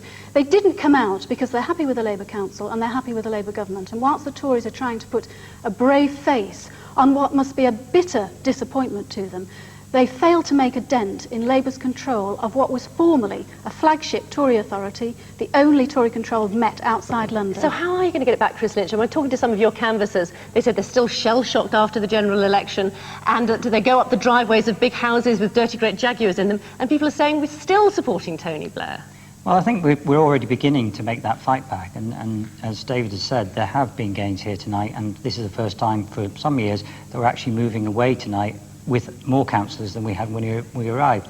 But we have got lessons to learn, and we are listening to what people say, and we have got lessons to learn from the Labour Party and some of the things that they have done in the past, and we're picking up on that, and we're starting to talk to people, we're starting to use the same sorts of techniques, and it's beginning to show progress. What we've done tonight is really given ourselves a very firm base to retake Trafford over the next year or so. Well, it's not much of a firm base, is it? The Labour's majority is now 8 seats. It's going to be much more difficult for you to fight back. Yes, but in the years to come, we'll have better prospects and we'll do better. It's an extraordinary statement from Beverly to say that everybody's satisfied with the Labour government, so they stayed at home. That's not what Tony Blair urged them to do in the House of Commons a few days ago. So the answer is that people, Labour supporters particularly, are not happy people. This is not the government they voted for. They've got some tough decisions next year, and it's going to be very difficult to get those people out next year and in the European elections. But on the other hand, Beverly, they did seem to be voting on the national picture. I mean, Tony Blair came up here. Do you think that was an important visit? Well, it was a tremendous boost both to party supporters and to the general public that met him, and he did get an absolutely, fantastic reception. But no, I think generally that people here are satisfied with the change that the Labour Council has made. They are satisfied, very satisfied with the first year of a Labour government. And really, quite frankly, if people had wanted change, if they'd wanted more Tories, they'd have voted for them. They didn't. They gave Labour a bigger majority. If people here were voting on the national picture, doesn't that say something about the performance of your own shadow cabinet? That the Conservatives really haven't learnt to behave like an opposition yet. It's a long road back. It's not easy. We had a shattering defeat a year ago, but we're building a new party. We're building a new constitution. We've got a new leader. It will take time, but that you have seen tonight in Trafford and in the region and in the country some modest Tory gains. Now that's a base on which to build, and the Labour Party have got to worry if their core support is not coming out. It augurs badly for them. But Chris Lynch, not much of a base to build on, is it, for the future? Well, I think you've got to look at the actual result. I mean, what Beverly says about the support for Labour. Labour increased its lead. But look at the majorities. A lot of the Labour people who won their seats again tonight have got greatly reduced majorities, and our majorities are very much up. In my own seat, our majority has gone up from 600 to 1,000. Briefly, Beverly, would you like to respond to that? Yes, because really what Chris isn't pointing out is that they haven't dented Labour's support. They made gains from a weak Liberal Democrat and from an independent in a seat that was formerly Tory. They've not dented at all Labour's hold on Trafford. Beverly Hughes, David Sundberg, Chris Lynch, thank you. Thanks, Martha. And on the back of that, let's go to Stroud in Gloucestershire, and where Labour were hoping to gain that council, and join John Pienaar. John. Well, David, here in Stroud, Labour's held on fairly comfortably as the largest party. They've dropped a couple of seats, the Tories have picked up a couple, but no party in overall control. And really this election here in Stroud, one where the local election has been just that. There are now 4 Green councillors on the council, there are 6 independents. Pavement politics rules, or does it? Now, here to discuss that with me, John Marjoram, who's leader of the Greens in Stroud, David Drew, the Labour MP who took this previously staunchly Tory seat at the last election, and Janet Wood, one of those 6 independent councillors. But let me ask you first, John, your victory, so something of a victory for the small battalion. Well, I'm delighted because I think we're developing into a one-party state in this country, and it's with great. I'm very pleased that, in actual fact, the Independents and the Greens held their position and increased their position. I think on the doorstep, people were talking about local issues rather than national issues. I think that basically, you know, they recognise that Tony's in power, but let's see what we can do at a local level. Highly intelligent discussions I've had on the doorstep. So to that extent, you think Labour's big victory last May helped you, rather? Indeed. They thought that's done. They think they've done their piece, and so let's look at what, you know, issues at the grassroots. It must also be true, though, that many Labour voters must have stayed loyal to Labour but stayed at home. I think this is right. I think that it was very low turnout here. I don't know if that's something like 33% overall, much lower than usual when, you know, there was negative voting when we sort of said, got to vote Labour to keep the Tories out. Now that no longer exists, you see. So I think there's a difference there. Yes. Now, David Drew, you must be somewhat disappointed at the way things have gone here tonight. Well, we could have done with hanging on to control overall, but we've lost a couple of seats, and clearly we need to look at the situation. But we are by far the biggest party. We've done well in the rural areas as well as the towns, and we like to think that our vote is held reasonably steady. It's always more difficult when you've got 5 groups compared to the general election, where it seemed to be a straight fight between ourselves and the Tories, but we've held our heads up high. So you say you've got to look at the situation. What do you make of the situation at this early stage? Has some of the gloss perhaps worn off New Labour? Was it a question of pavement politics asserting itself? What do you make of it? No, I think that local issues and local personalities do make a difference, and we would like to pride ourselves that our councillors go out and they work for their constituents on the very basis of local democracy. But there is a problem with local government at the moment. People still see it as a test for national government, and I think that that's something that we've got to try and do something about. It is important that people separate what can happen at the local level from what is happening at the national level. Unfortunately, at the moment, that's not seemingly to be the case. And at the end of the day, Stroud isn't the sort of place that we've come to think of as natural Labour territory, is it? It's very much rural Middle England. I don't think that's true. There's always been a strong Labour vote in Stroud. The problem has been that the opposition vote to the Conservatives has tended to be split. Of course, last time the vote was quite clear that they wanted to elect Tony Blair and they wanted to put a Labour MP into Stroud. We think there's plenty of opportunities to build on what happened last May. We haven't gone backwards, in fact, this year, but of course we need to recognise that we've got to do a bit better to make sure that we can get good control of this council. Well, Janet, what do you make of all this? You're one of those who take the view that the more councils in no overall control, the better. That's right. There are 237 of them in the country, or there were until tonight, so I hope that we are one again. Yes, it means that we've knocked the spots off the rather tyrannical rule of the Labour Party in the last 2 years at Stroud. They will have to work with one group or other groups, and it will mean return of consensus politics, and that means dividing up the finite sum of money into by area, not behind closed doors but in open committee. Policy committee was abolished 2 years ago. Policy committee should now come back to council, so we have open debate again. But they do say this council was very finely balanced for quite some time, and in that time it said that the council was pretty much paralysed. No one could decide anything. No, I don't think that's true. I think we had a lot of consensus politics, which is important, I think, at this level. And I think that's what we're trying to say, rather than we often win the arguments but lose the vote. Now, hopefully something will come out of this where you can share, you know, and have everyone's mind into a problem. And I think that's important at this level. Certainly it's all right talking about consensus, but people have got to take responsibility. Oh, yes. One of the problems with Stroud is people have actually wanted to take decisions and then walk away from the responsibility of the impact of those decisions. And I think there is a need for a greater maturity in local government. I'm all for the sort of reforms this government is intending to introduce, but people have got to recognise if they get increased powers, then they've got to use that power to good effect. And that's obviously one of the tests that a council like Stroud will have to look very carefully at how it's prepared to deliver. And Labour's going to have to play it very, very briefly, very carefully here from now on, because you won't get it all your own way in the coming weeks and months. No, but they never did. I mean, it's a myth to pretend that you can always get the votes through. Yes, it helps if you've got an overall majority, but this is a council that has traditionally always been close, and we'll have to see how that goes. I have to stop you there. Thank you very much, all. David, back to you. Thanks, John. John Prescott, looking at these results, they come in so far.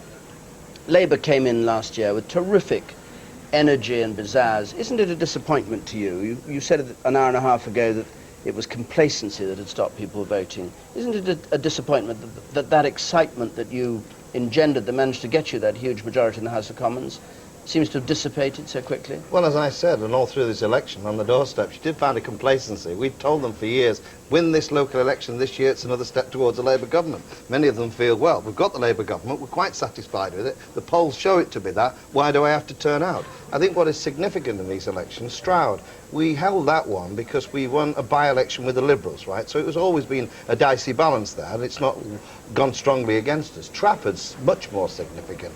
If the Tories can't advance in that area like Trafford, and it really was where everybody put an awful lot of weight into it, given a low turnout, we're still able to hold and advance in Trafford. That's very, very significant indeed. It's a council that the Tories have got to hope to win. We've only had it for 2 years out of 100 years, I think it is. So that's significant. But you say complacent. Aren't you worried, though, that the country appears just to have turned off politics?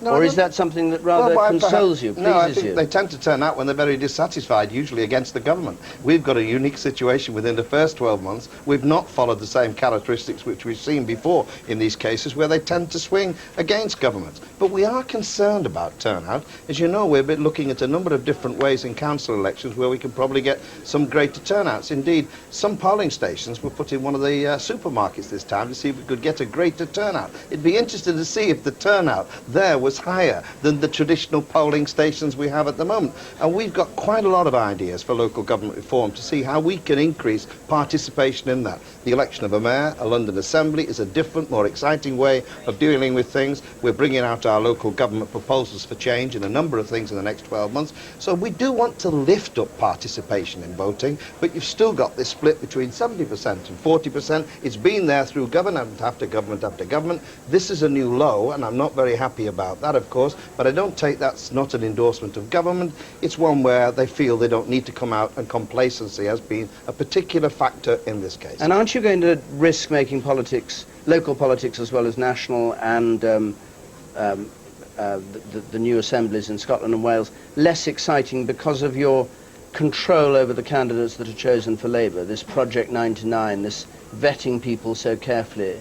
May produce a kind of sanitised Labour Party that's all in Mr Blair's image. Well, I think people eventually have to make a judgment about that. Without that, we've got low results, so we're asking ourselves, are councillors up to what we think the standards should be? As we've advanced in the demand of standards, there are a lot of pressures have been put on councils. We want to get a proper balance between that. We want the best people to come in. We want to encourage more and more younger people to come in as well and play a part in it. Now, that's quite proper. That's Project 99. We want them to have the tools to be able to deal with their constituent cases. Now, I think that's quite a proper way of modernising our party, modernising local government, and as we've said, it's not just about modernisation of government, it's modernisation of local government, and we're just about to start on it. I just wonder whether the John Prescott of December 1966, when he was leading the Seamen's strike and rubbishing Harold Wilson, the Labour Prime Minister, fighting for change and never stopped, would ever have been selected as a Labour candidate under these rules. I mean, people like yourself, would they get in now? Yes, of course they would. I don't think there's any doubt about that. We can see the evidence of that at the moment. But we have a selection. Where do we see the evidence of that? Well, you can look round our candidates if you want to. We can talk about the individual candidates. But I think our move to one person, one vote to select a candidate was a proper and democratic move to achieve those ends. And we've produced various candidates of various qualities and various controversies. But nevertheless, I think we've still embarked upon to have good representative candidates. If a party doesn't do that, it won't get the support of the electorate. Okay, Mr Prescott, thank you very much. Peter? David, we're going to make an effort now to update our picture of the pattern of support all over the country as a result of these local elections. We can assess the vote. What we can now do is we've totted up the votes in a number of local wards that make up parliamentary constituencies. Of course, we're not voting for Parliament this time, but we can make up the votes in these parliamentary constituencies and compare them with how those constituencies voted in the general election. We've chosen 50 constituencies, 50 seats countrywide, won by Labour mostly in the general election. These represent the Labour majorities in the general election last year. 1 or 2 Liberal Democrat seats and a couple of Conservative ones as well. Big Labour majority Ipswich, small one in Wirral West, so you can see the size of the block there. This is a substantial Labour stronghold in this selection of seats. Here we have 40 Labour seats, starting those easy for the Tories to turn blue up here. That's Michael Portillo's seat in Enfield Southgate. He lost that in the election, 1,400 votes. And as you go down, they get more and more difficult for the Tories to turn blue. Now, the Tories would need to turn all these seats here blue in the general election if they were to stand any chance of winning it. 8 Liberal Democrat seats here taken for the Tories and a couple of Tory seats here. Now, what has happened when we tot up the local votes in these seats? Here we go. And look how the colour changes. We found the Tories effectively capturing a number of these Labour-held seats in the last general election, simply when you count up the local votes. It's not a general election, of course. And you have some of these rather safer Labour seats in terms of the vote of the last general election turning out to go Tory. Bear in mind, terribly low turnout, and of course, these are local votes in local elections. Nevertheless, it gives you a picture. Now, from this picture, when you compare the share of the vote in those seats with the share of the vote last time, you get a projected national share now that's looking a little bit different. Labour has come down a shade to 37%. The Tories are up there at 33%, a 4% gap only between the two main parties in our projected national share now as the night goes on. 25% of the Liberal Democrats, the same as they were, and 5% the others. Now, again, very low turnout, and one other important point. We haven't yet had any BBC 50, any real sign of what's happening with the votes in London. They're still counting referendum votes in London, so London's still to come. But having made those two cautionary introductory remarks, let me just show you that if this were typical, what the change on the general election last year, which is the crucial measure really, would be. Labour down 7% on that terrific general election result they had, although in terms of share of the vote it was about the same as the Tories won each time under Thatcher and Major. 7% down the Labour Party, up 2% the Conservatives, so effectively a 4.5% swing to the Tories from the last general election, with the Liberal Democrats, as I was saying a bit earlier, up in these local elections by 8%. But would they do that in the general election? Who knows? David. Peter, thank you very much. Let's go to Labour Party headquarters in Millbank Tower. Hugh Edwards is there. You've been let in this time, Hugh. Happily, David, yes. A different atmosphere? Well, they're certainly happier here than they were at Smith Square. That's not surprising. Labour are claiming that if at the end of tonight, Local Government Minister Hilary Armstrong with me here saying that if they end up with the same number of councillors more or less as when they started, they'd be pretty pleased. But Hilary Armstrong, on this key question of turnout, don't tell me you're not embarrassed by the low turnout. Oh, I hate the low turnout. I've been arguing about the low turnout ever since I became minister, and today is a great disappointment. But that vindicates the determination of the government to modernise local government and make sure people are much more connected to their council, and therefore voting will matter to them. Where has the argument broken down? You've spent the campaign, you've tried to encourage people to go out and vote, you're still a relatively new, fresh government, and yet you seem to be failing in enthusing people at least to go out and vote. Well, I think part of the problem is that we got used to saying to people, you can use this as a protest vote, as a means of saying to the government that you don't like them. Well, clearly we weren't able to use that, and that isn't what people felt this time. But nonetheless, we're not going to be complacent, and we're going to do whatever we can to improve turnout in future elections. Now, where are we going to be at the end of the evening? We've been number crunching here very busily. Right. What do you suggest will be the outcome for you at the end of the evening in terms of net gains or losses? Well, we do think that we are managing to hold on to some seats, some councils that actually we thought we had very little chance of holding on to, like Trafford, which we've just seen Labour hold. And so we are very encouraged by that. I never like making predictions, but I do think that we're going to end up about even over the night. And I think that will be a major achievement 1 year into a new government. Hilary Armstrong, thank you very much indeed. David, it's back to you in the studio. Thanks very much, Hugh. So let's catch up, Tony King, with your analysis of results in these elections so far. One London point, one general point. In London, the indications we have so far is that the swing that we're seeing to the Conservatives, not an enormous one, but a measurable one in the rest of the country, is not being reproduced in London at all. The evidence suggests that the Conservatives are up very slightly, Labour is up very slightly, but there's absolutely nothing in it. So that our projections later on, when we begin to get results from London, may give a somewhat different picture from the one that Peter Snow has been giving. Can I just make a much more general point, though? People are talking about why turnout is down. The experience of every country suggests that broadly, the more elections you have, the more often you invite people to go to the polls, the less often they do so. And we are rapidly becoming an election-ridden country. We have referendums, we're going to have a Scottish Parliament, we're going to have a Welsh Parliament, we have Euro elections, we have general elections, we have local elections. Sure as I'm sitting here, the more often, to repeat, we ask people to turn out, the less often they will do so. Labour wants local elections every year, don't they? Instead of these overall council elections. Well, let me submit to you that one reason, only one reason, why the turnout has been so low today is that in so many places people know that what they're being asked to do is not going to make any difference at all. In council after council, the word was this council cannot change hands. Well, why should somebody go and vote unless they're passionate about politics if it's not going to make any difference? I would have thought if you want high turnout, there's a lot to be said, not for having annual elections, but for having the whole council up every 3 or 4 years. Okay. Well, thanks very much. We've been joined by some new guests here who I'll introduce in a moment. But first of all, we go to the regions to see your results in more detail.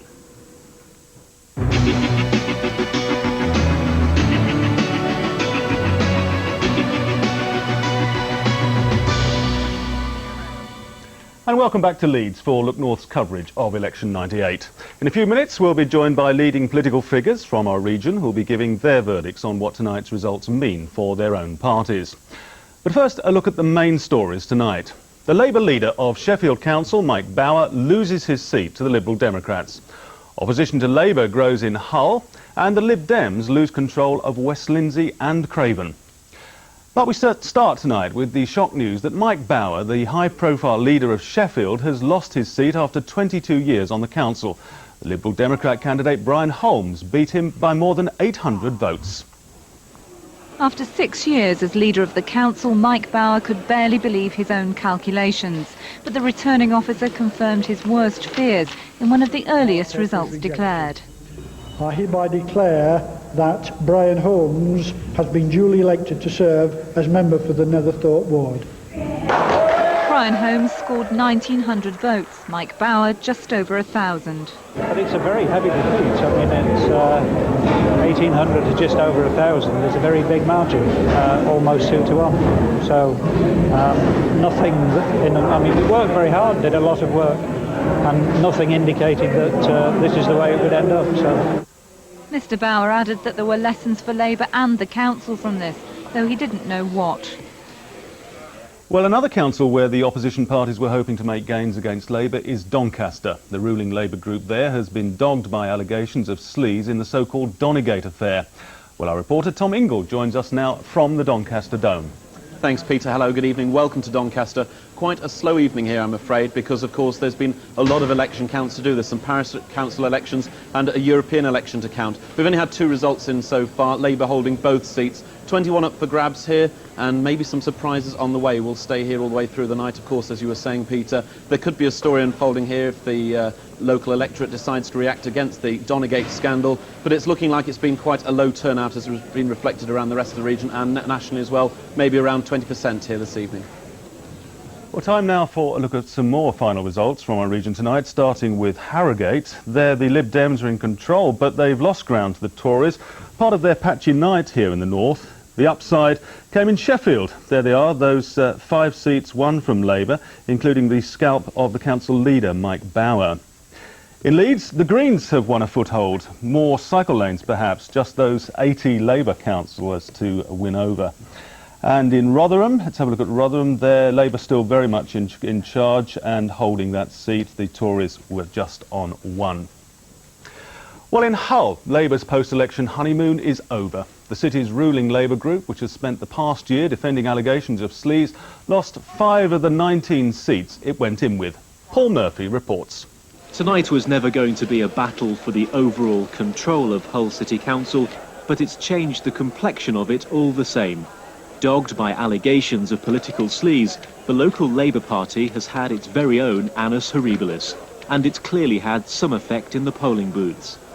The Conservatives have gained a seat here, the Lib Dems gained 2, and 2 independent Labour candidates were elected.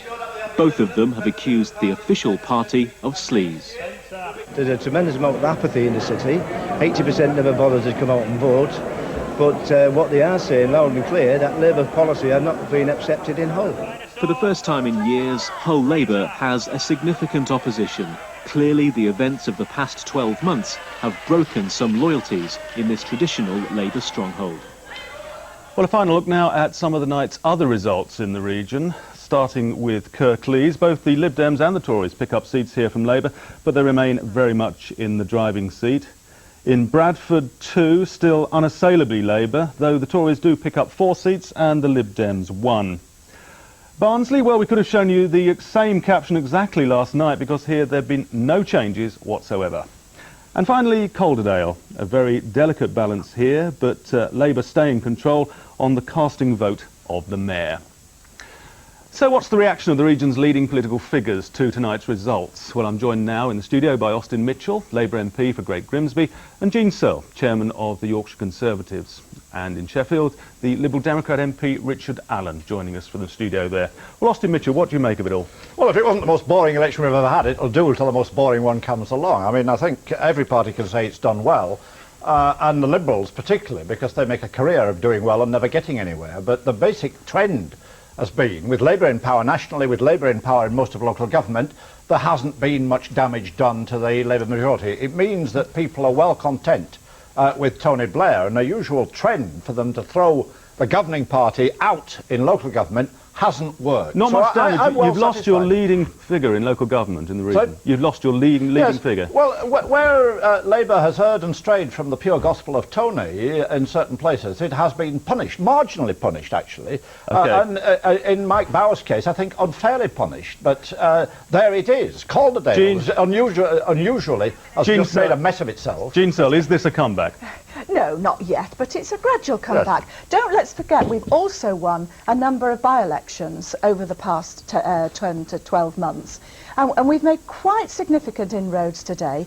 It was what we expected. We didn't expect a landslide. But let me just mention what Austin has said. Tony Blair was on television last night saying, come on, Labour people, come out and vote, get a good percentage out, show that we're doing a good job. Well, he failed miserably on that because the Labour can't say it's been a successful night for them.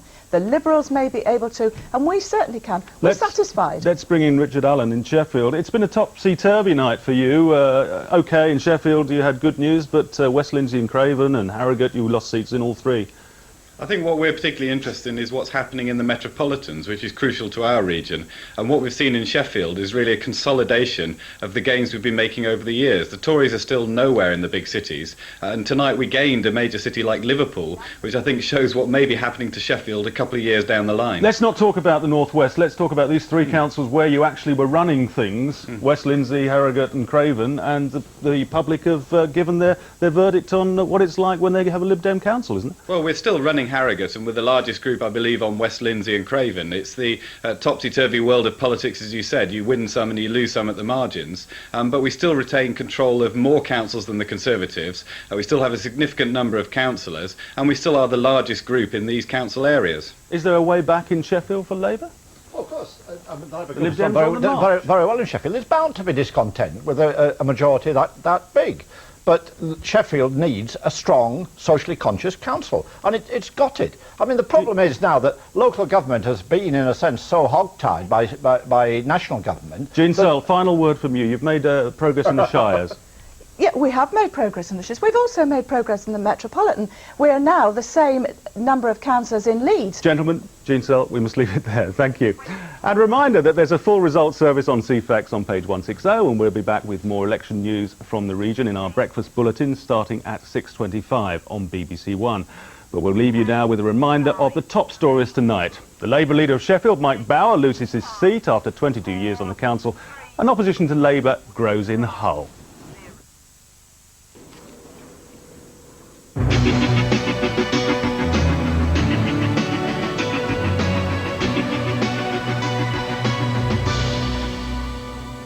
We've had most of England's results in, but not any from London yet, and these are the results that we have got. Labour on 72, no overall change.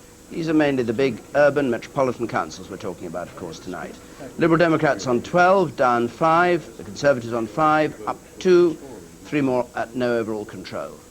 And in terms of the council seats, Labour down 100, the Conservatives up at 183 and rising, the Liberal Democrats down 78, pretty much the kind of predictions we were talking about at the beginning of the evening, and the Independents up 1, others down 6.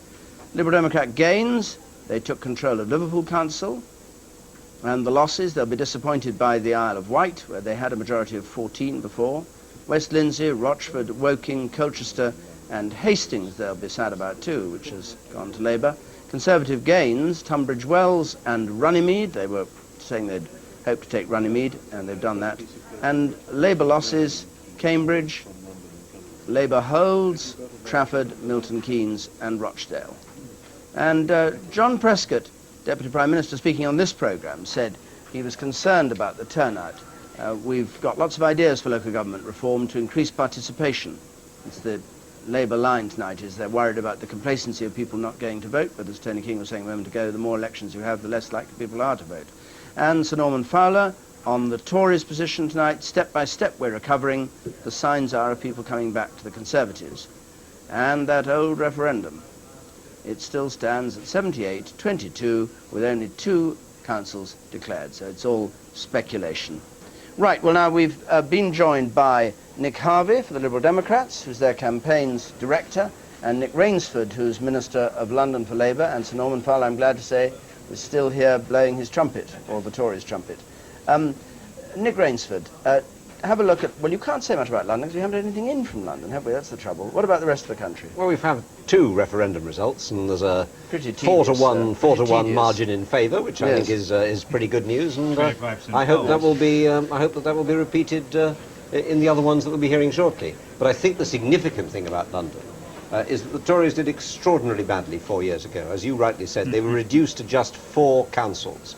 And if they were to make a recovery, if they were to be really making a recovery, they would be making very substantial gains in London. All we're hearing... Why are they making gains in Wandsworth? They seem to have gained, what was it we said, 6 seats in Wandsworth? It looks as though, I mean, sorry to interrupt, but I mean, it looks as though we may have taken 3, 4, 5 seats in Wandsworth. Now, the significance of Wandsworth is, and that's why I wanted to interrupt Robin Oakley, the significance of that was that if it had been simply a replay of the 1997 general election, which is actually what was being suggested earlier in this programme, we would have lost Wandsworth by a mile. We haven't lost Wandsworth, we've gained it. The significance of Wandsworth is that a week and a fortnight ago, Conservative Central Office were letting out clues that they were likely to do badly in Wandsworth. That was the same old ploy that Ken Baker did How does that affect the 4 years ago, 8 years ago, and the reality is that Wandsworth is absolutely rock solid Tory. No one ever had any expectation of Wandsworth changing. But you took all the seats at the general election. And the truth of the matter is that the That's Tories, the most amazing statement the Tories I've are heard tonight. trying to divert attention away from Brent,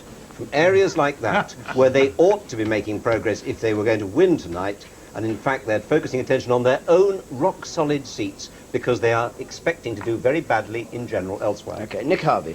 Well, the idea that the Tories were going to lose Wandsworth was an idea that the Tories themselves have been spinning for several days, precisely on the lines that Robin Oakley was describing, to try and repeat their 1990 coup in getting everybody to think that Wandsworth was where it all began and ended. I think the London results will be interesting. I think that looking at the tables that you've put up of the number of seats the parties have been gaining and losing, Liberal Democrats will be hoping to do well in London. We can already see that we're getting encouraging news back from Islington and Camden, for example, which are 2 Labour-held councils, and I think that the picture will be quite encouraging for us in seats where we're fighting with Labour in London. And I think that's borne out really from the same picture in Liverpool, where we have given Labour quite a clouting, and in Sheffield we've made some advances as well. So for all that you were having my colleague Ming Campbell believe that it was too cosy a relationship between Liberal Democrats and Labour, I don't think the Labour candidates on the receiving end of that this evening will have found it at all cosy. Okay.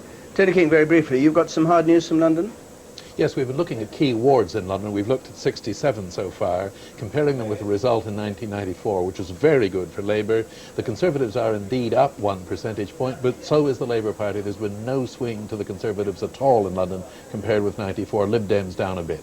The count is on this referendum for the mayor is taking place at Church House, just near here, and John Sopel is there. Let's go over there and see whether we might be in line for any more figures. John. David, we're waiting and waiting anxiously. The two results that we're hoping to get are, music starts up, wells up behind me, so that means the result's going to be coming in about 30 seconds. We're expecting the results from Camden and Wandsworth, and they're going through this little rigmarole beforehand. I'll try and talk over the noise if I can. The results are becoming very slowly, and there are some that are going to come very, very late indeed, but the returning officer, Rob Hughes, who is the guy who's going to come out, will hopefully declare spot on 1:15. They're planning to do these results at 1:15. Here we are. I'm now going to declare the results for Camden and Wandsworth. The first result is for Camden. The total number of votes cast was 45,057, representing 33.3% of those eligible to vote. In answer to the question, are you in favour of the government's proposals for a Greater London Authority made up of an elected mayor and a separately elected assembly, the votes cast for yes were 36,007, representing 81.2% of the valid votes cast. The votes cast for no were 8,348, representing 18.8% of the valid votes cast.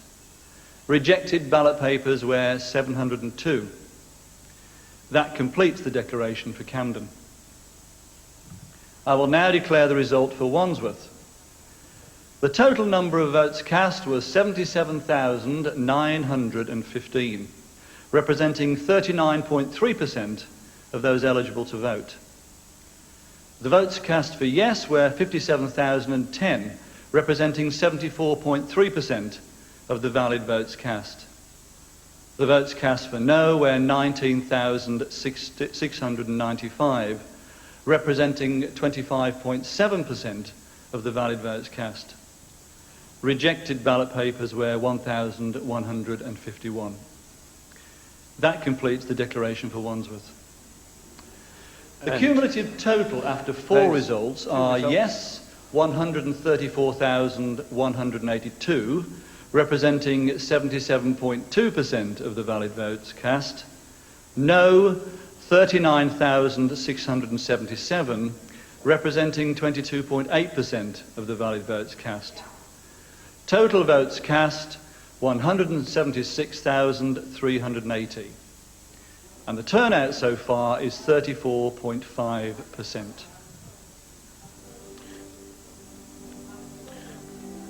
There we are, Rob Hughes leaving the stage after declaring those latest two results. I think perhaps more significant than the numbers voting in favour of the referendum is the low level of the turnout, way down on previous elections. And this is a big disappointment for the parties all campaigned on the yes platform.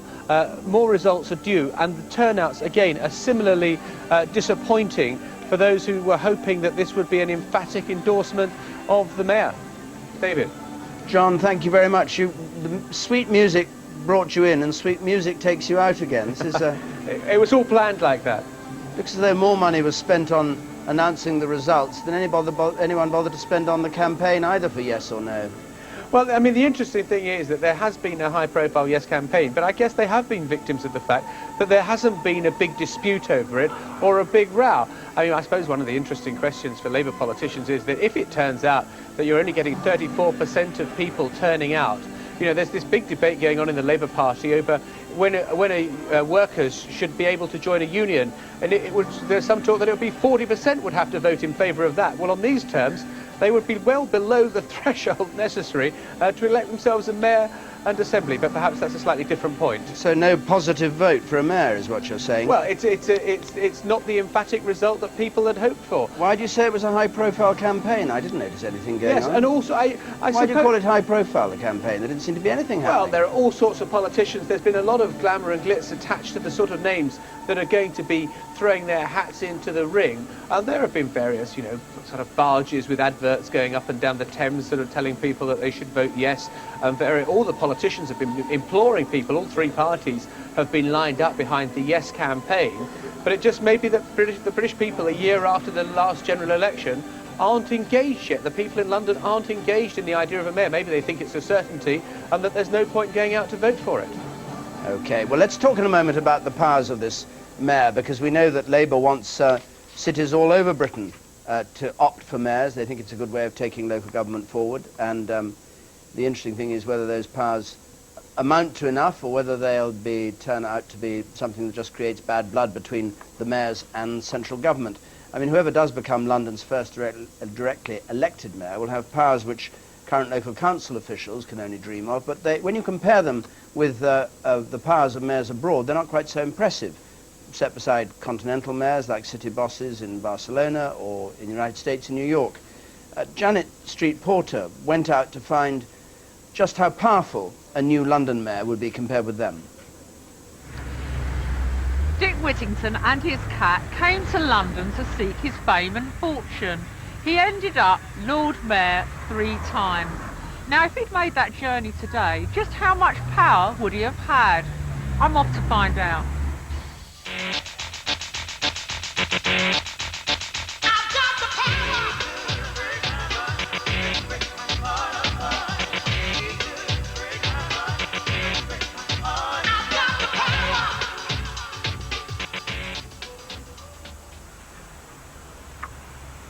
The Lord Mayor that we have at the moment sometimes seems more like part of our tourist heritage than a major political player, although he maintains he serves a useful function.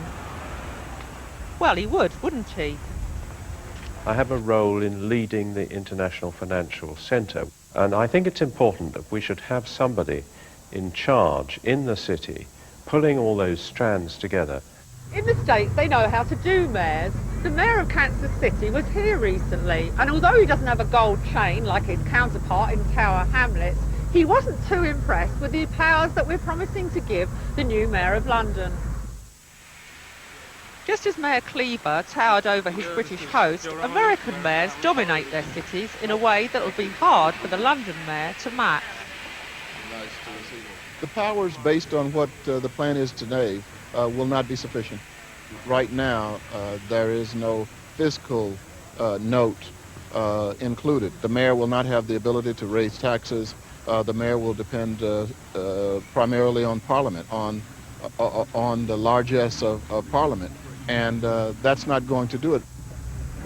The new London mayor won't have the capacity to vary taxes, but will have powers which most members of Tony Blair's cabinet might envy. He or she will run London's transport system. Just think of all those complaints. Oversee London's police, working with a new Metropolitan Police Authority.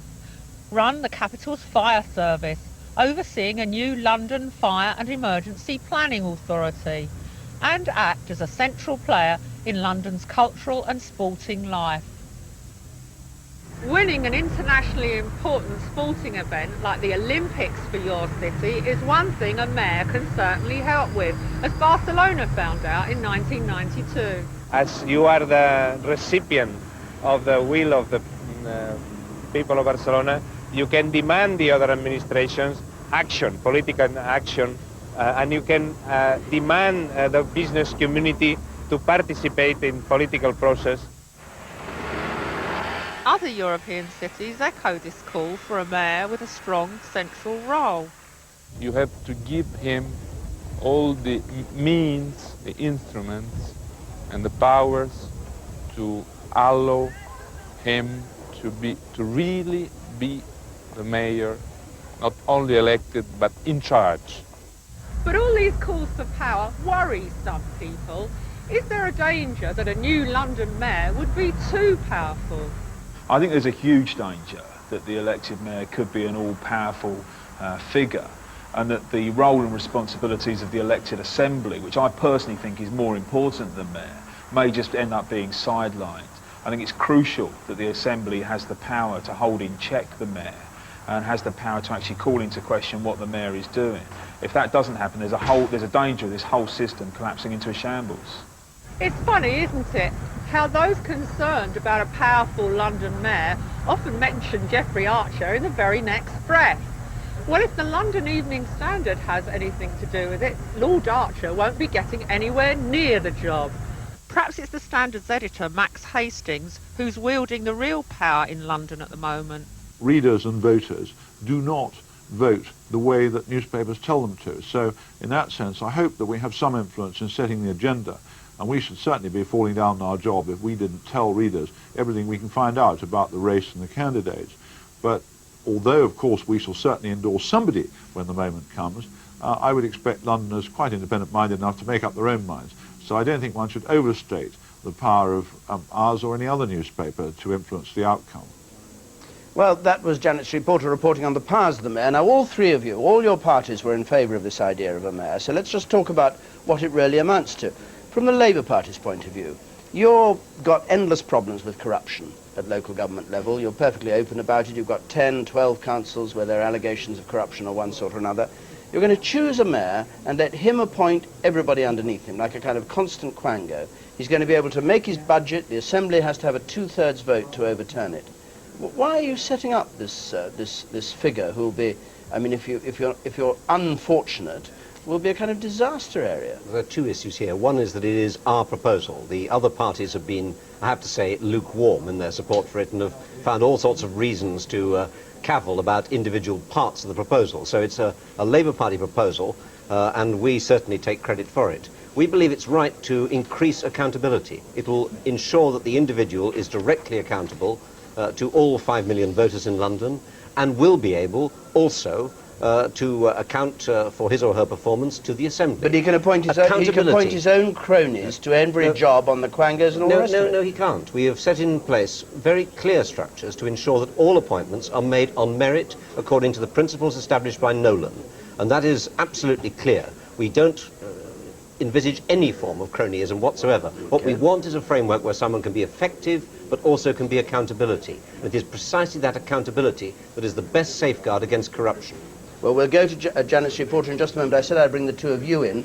Are you satisfied with that answer, or are you worried about the powers? What do you think, Nick? Well, we're worried about it. The Conservatives and ourselves both wanted to see the two issues separated, the Mayor and the Assembly, because we are not happy about the Mayor, and the Conservatives, as I understand it, are not happy about the Assembly. But the idea of enshrining all this power in one person, who may not even command the support of the Assembly, is actually very worrying, and it would be far better that the Mayor be a figure who had the support of and was elected by the Assembly. What we would have preferred is there to have been two questions in the referendum. We were in favour of a mayor, as Nick rightly says, and what we would have preferred is not a directly elected assembly. And I think that there were two sensible questions that could have been put. But I mean, you've exhausted everybody with a single question. Well, with great respect, I think that's wrong. You asked more questions. I think that's exactly the wrong point. Yeah. If we'd had two questions, we could have had a debate. And there were two questions we had. Yes. The Liberal Democrats supported us on this, the House of Lords supported us on this, but Nick, and with his majority of 180, lost the argument but won the vote, as he tends to do in the House of Commons. Well, listening to this down at Church House is Janet Street Porter, with one or two people who are quite interested in the way this may go. Janet? Thank you. I'm with Trevor Phillips and Bob Scott. Trevor, all the candidates who've declared their hands so far have moaned on about the fact that London seems to subsidise the rest of the country, and the Lord Mayor's first concern should be organising getting back some of this cash. Is that what you think? Well, I think most Londoners are very happy to see their place as the capital being to earn wealth and to help much of the rest of the country. But we have major problems of investment, we have major problems of social inequality in this city, we have problems of crime. We need more coppers, for example. And that means that we've got to keep a little bit more of the money that we earn. Currently, we provide 16.5% of the country's GDP, though we're only 12% of the population. All I think Londoners would say is that we'd like a little bit more to deal with our problems. How much money does that mean that London gets back? Well, we currently export something like £10 billion. I don't know what the numbers should be, but it would be good to see a proportion of that to try and at least deal with the fundamental problem that we've got in our transport, So for who example. gets all this money? Are there specific parts of the country that get it, or specific areas? Well, I think most of it goes pretty much Scotland? to all the rest of the country. Scotland is one place, and I have been described as the most unpopular person in Scotland. Well, what about Manchester? I'm asking you that because Bob's sitting next to you. What about Manchester? Well, Manchester gets a bit of dosh from us, and we should enter in a negotiation Well, I about wouldn't it. be going on any train trips for a while. We should enter into a Trevor, discussion Bob, about you it. led Manchester's bid for the Olympics. Do you feel that a strong mayor for London is bad news for the rest of the country? Well, I think there are two questions. I mean, I think there is an international perception and there's an internal perception. I mean, the internal need for civic leadership in London is obvious. I mean, the fact that Manchester, Sheffield, Birmingham consistently beat London was because London really didn't exist, and was pathetic. Now, one of the things that's been said is that this mayor has to go out and get big events for London. Will that mean that it's harder for Manchester to mount things like an Olympic bid in the future, that everything will become more southern-based? Well, don't forget that when we bat internationally, the people we're talking with want us to, as a country, to bat with our first division. And frankly, when Lille bid for the Olympics, everybody said, why wasn't it Paris? And to some extent, when Manchester was bidding, people said, why wasn't it London? So we have to face up to that. But if Trevor has his way, the rest of the country will be impoverished. Everybody north of Watford will be paying money back to us. Steady on. No, look, the point is London is the gateway to the rest of the country. 27 million tourists come to Britain, 11 or 14 million of them come through London, and the rest of the country benefits because people come to London and they go to the Lake District, they go to Manchester, they go to Scotland. The point is, we're a capital city, we should be allowed to play the role of a capital city. That's the point that we're making. But is this mayor going to have any real power? They're not going to be in charge of health or education. Are they going to be more than a figurehead? I mean, if they're only going to have an assembly of 25 people, is that truly representative of such a big city as all London? I can say is if that is what's going to happen, then you might have just sort of stuck with a cheap Lord Mayor, as it were. And I mean, it really has got to change. I hope that there will be, as it were, an agenda that will start once the mayor is in position to change things. Well, do you think the proposed powers are wide-ranging enough? We've talked about the mayor being directly running transport but not running health. Do you think that... Well, he's going to start off, isn't he, or she's going to start off... He or she, yes, exactly. just because we haven't And they're going to start off running a budget which is given to them. But in the end, hopefully, the possibility of raising taxes will come in and it'll become much more exciting then. Now, Trevor, you've been called Peter Mandelson's favourite choice for mayor. Are you finally going to come out and declare your hand? I find this absolutely unbelievable. Now, don't be naive with me, I have no Trevor. idea what Peter thinks. I'm surely you mean your own press cutting. When I meet Peter, he and I talk about children and skiing, which is All right, well, let's leave our aside the common children interest. and the skiing Now, results. look, But the would you like to be mayor of London? Look, it's a long way. It's 2 years before there's an election. There's going to be 9 months before discussing what the powers and the role of the mayor should be. And the first task is to make sure that we have a mayor and not a mouse, because there's a danger at the moment that what we're going to get is a mouse. Right. You're aware of the fact that London is made up of many ethnic communities. Yeah. Does it bother you that, or do you think it's important that the mayor should reflect all the communities in London? I mean, I said earlier in this programme there wasn't a woman that had come forward yet.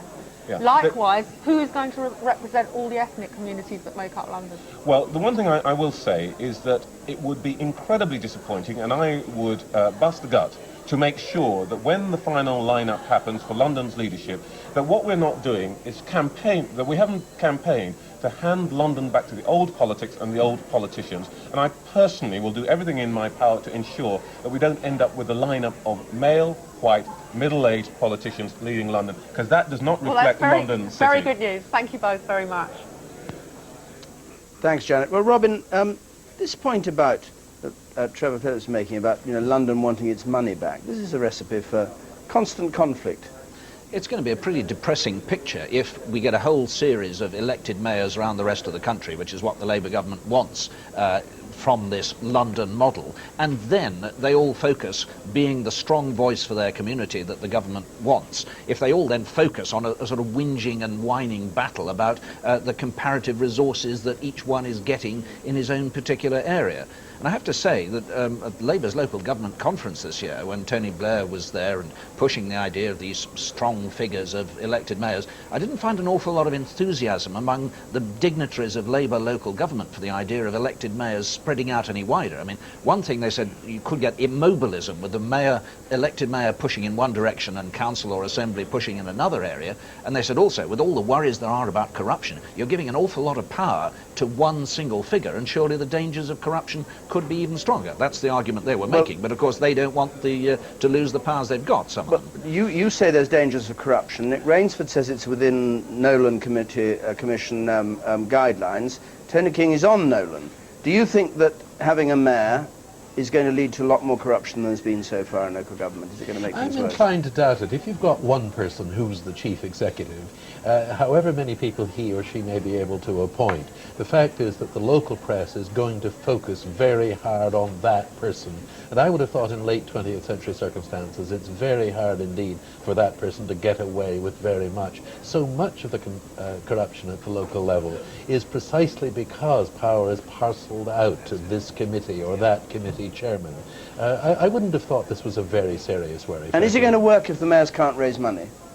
Oh, that's an entirely different question. Yes, it is entirely different. It does seem to me that we are getting into a very strange position in this country with regard to Wales and Scotland as well as London, whereas the mayor of Kansas City said you have people, whether councils or mayors, with very considerable powers, in Scotland with enormous powers, but with virtually no capacity to control their own revenues. That's a very, very unusual outcome, and I doubt myself is sustainable in the long run. Okay, you wanted to pick up one point from the discussion. Well, I think it's wrong to create this impression, as some people have, that there are very few powers to the mayor. We've devised the structure in a way to ensure that the mayor can be effective, can make a difference, controls a budget of 3.3 billion at the outset, which is a very significant amount of money.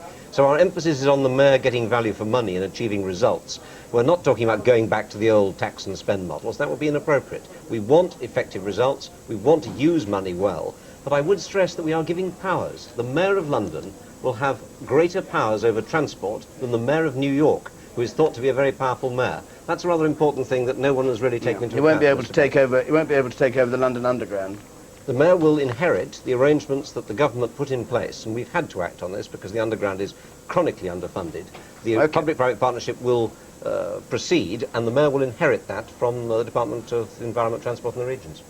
Let's leave London and go outside London and go north to Sheffield, where Sue Cameron is waiting for us. Sue. Well, here in Sheffield, the Liberal Democrats have won 5 seats. They've done really well tonight, and they've unseated the Labour leader, Mike Bauer, who is here with me. Mike Bauer, terrible, devastating result for you personally, and yet Sheffield is a Labour stronghold. What went wrong for you? I don't really know.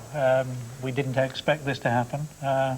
Take us a bit of time to work out why it's happened. What I'm fairly sure of is it's not down to a single thing. A combination of disappointment with the performance of the council, maybe some disappointment with the performance of national government, people expecting a bit more to happen than has happened. Bit of an end of the honeymoon with Tony Blair up here, do you think? Oh no, I don't think so. I think it's more to do with people being impatient for more things to have happened than people sort of making a judgment about that performance. What they're doing, though, I think, is firing a warning shot across the bows of the government and an even bigger one across the bows of the council. Chris Davis, you were an MP up here in the north. Now, the Liberal Democrats have actually lost overall control in about half a dozen councils, and yet here in Sheffield, you've done really well. You haven't won control, but you're poised perhaps to do so next year or the year after. Why Sheffield buck the trend? Well, in recent years, taking seats from the Conservatives was like picking fruit off a tree. And it can't go on like that. I mean, it's almost inevitable that we're bound to lose a few seats back to the Conservatives, I think, at the edges. What's really interesting is whether over the next couple of years the Liberal Democrats can make deep inroads into Labour's heartlands. And I think tonight the results in Liverpool and in Sheffield certainly indicate that where we can get our act together, where we can get the team working on the ground, then the Labour voters are vulnerable. You talk about getting your act together. Of course, one of the things that's been going on is the Lib Dems nationally have been cuddling up like anything to Labour. But that isn't what's been happening down here in Sheffield, is it? They all loathe each other. I listened to Paddy Ashdown on the radio just a week ago, describing the Labour government as having betrayed its election promises on education and health. Now, that's a funny sort of aspect of cuddling up. We're delighted, of course. I think Liberal Democrats across the country are delighted to see the changes in our democratic system, which the Constitutional Committee is pushing ahead with. But the reality is that while there may be a constructive opposition in Westminster, when it comes down to it, on hard issues, we are going at them hammer and tongs. Well, indeed, Francis Butler, if I can bring you in, you've been a Liberal Democrat councillor here for a very, very long time. You should have been, or were due to perhaps to be mayor over the millennium, and Labour said they wouldn't have you. What do you think? Do you see all this cuddling up to Labour as a possible way forward? There's certainly no cuddling up. I'm a veteran. I've enjoyed 30 years of battle with Labour. And there's certainly no cuddling up. I'm not prepared to go into bed with Labour. I'm not at all feel sleepy with them. We've had a good democratic battle, and we oppose at municipal level Labour totally here in Sheffield. Do you think it makes life perhaps difficult though for Paddy Ashdown when there is such a very, very strong battle here? And in other places as well. It makes life interesting in Sheffield. I was the first Liberal on the City Council, the very first, for 60 years, and now there's 36 of us. We're taking seats in the heartland. This was known as the Socialist Republic of South Yorkshire, Sheffield. This was this bastion in which socialism was born, and we've made tremendous indents into that particular bastion. Paddy's got to realise that in regional areas there is great animosity. It's healthy animosity. It's good, democratic. We're poles apart, we're miles apart. And it's interesting that actually the Liberal Democrats in Sheffield criticise Paddy Ashdown for cuddling up as much as they criticise me for the policies of the City Council. They're virulent in their criticism of Ashdown. If he was the leader of the Liberal Democrats in Sheffield, we'd have a good working relationship with him. Briefly, what do you think? Is there anything you can do to try and pull back from this? The abyss, perhaps, There's not much I can do now, since I'm not a member of the council. But what I did try to do, I wrote to the leaders of the other political groups and asked them to join me in a weekly briefing from the chief executive so that we could try to work together in the interest of Sheffield. And the Liberal Democrats refused, the Tories accepted. OK, I think we have to leave it there. Gentlemen, thank you very much indeed. Back to London. Thanks, Sue. Let's just have a look at how things stand now, then. Labour 73 councils. Oh, well, there go the councillors. I was going to just go through the councils, but anyway. Labour down 124 on councillors. Perhaps this is in a funny way, more accurate way of looking at it. Conservatives up 240. The Liberal Democrats are down 88. Independents down 6. And Liberal Democrat gains, they've taken Liverpool. Their losses, 6 of them still. Isle of Wight, West Lindsey, Rochford, Woking, Colchester and Hastings, where they lose control. Conservatives gain control of Tunbridge Wells and Runnymede, and Conservatives hold Wandsworth, and Labour lose control of Cambridge, and they hold on to Trafford, Milton Keynes and Rochdale. And a little bit more on that referendum on London Mayor, 77% yes, 20% no.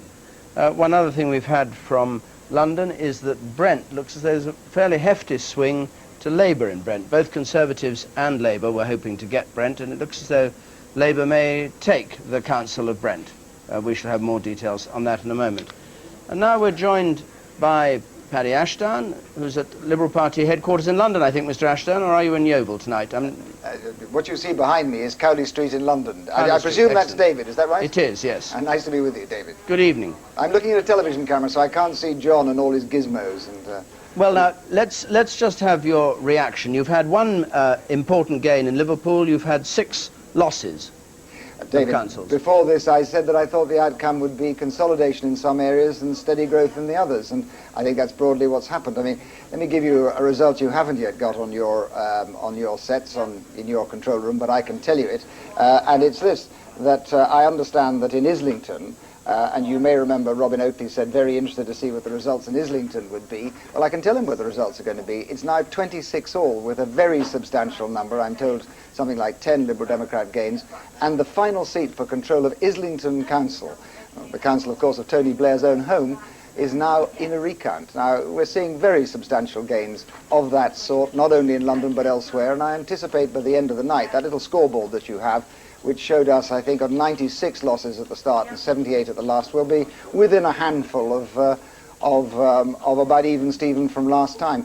In my view, a very bad night for the Tories. I mean, let's just reflect on this thought, that if the Tories look tonight as though they're going to be in a less good position than they even were on the night which they delivered the poll tax and had the local elections on poll tax night. You know, they're doing less well than even they were at the time of the poll tax.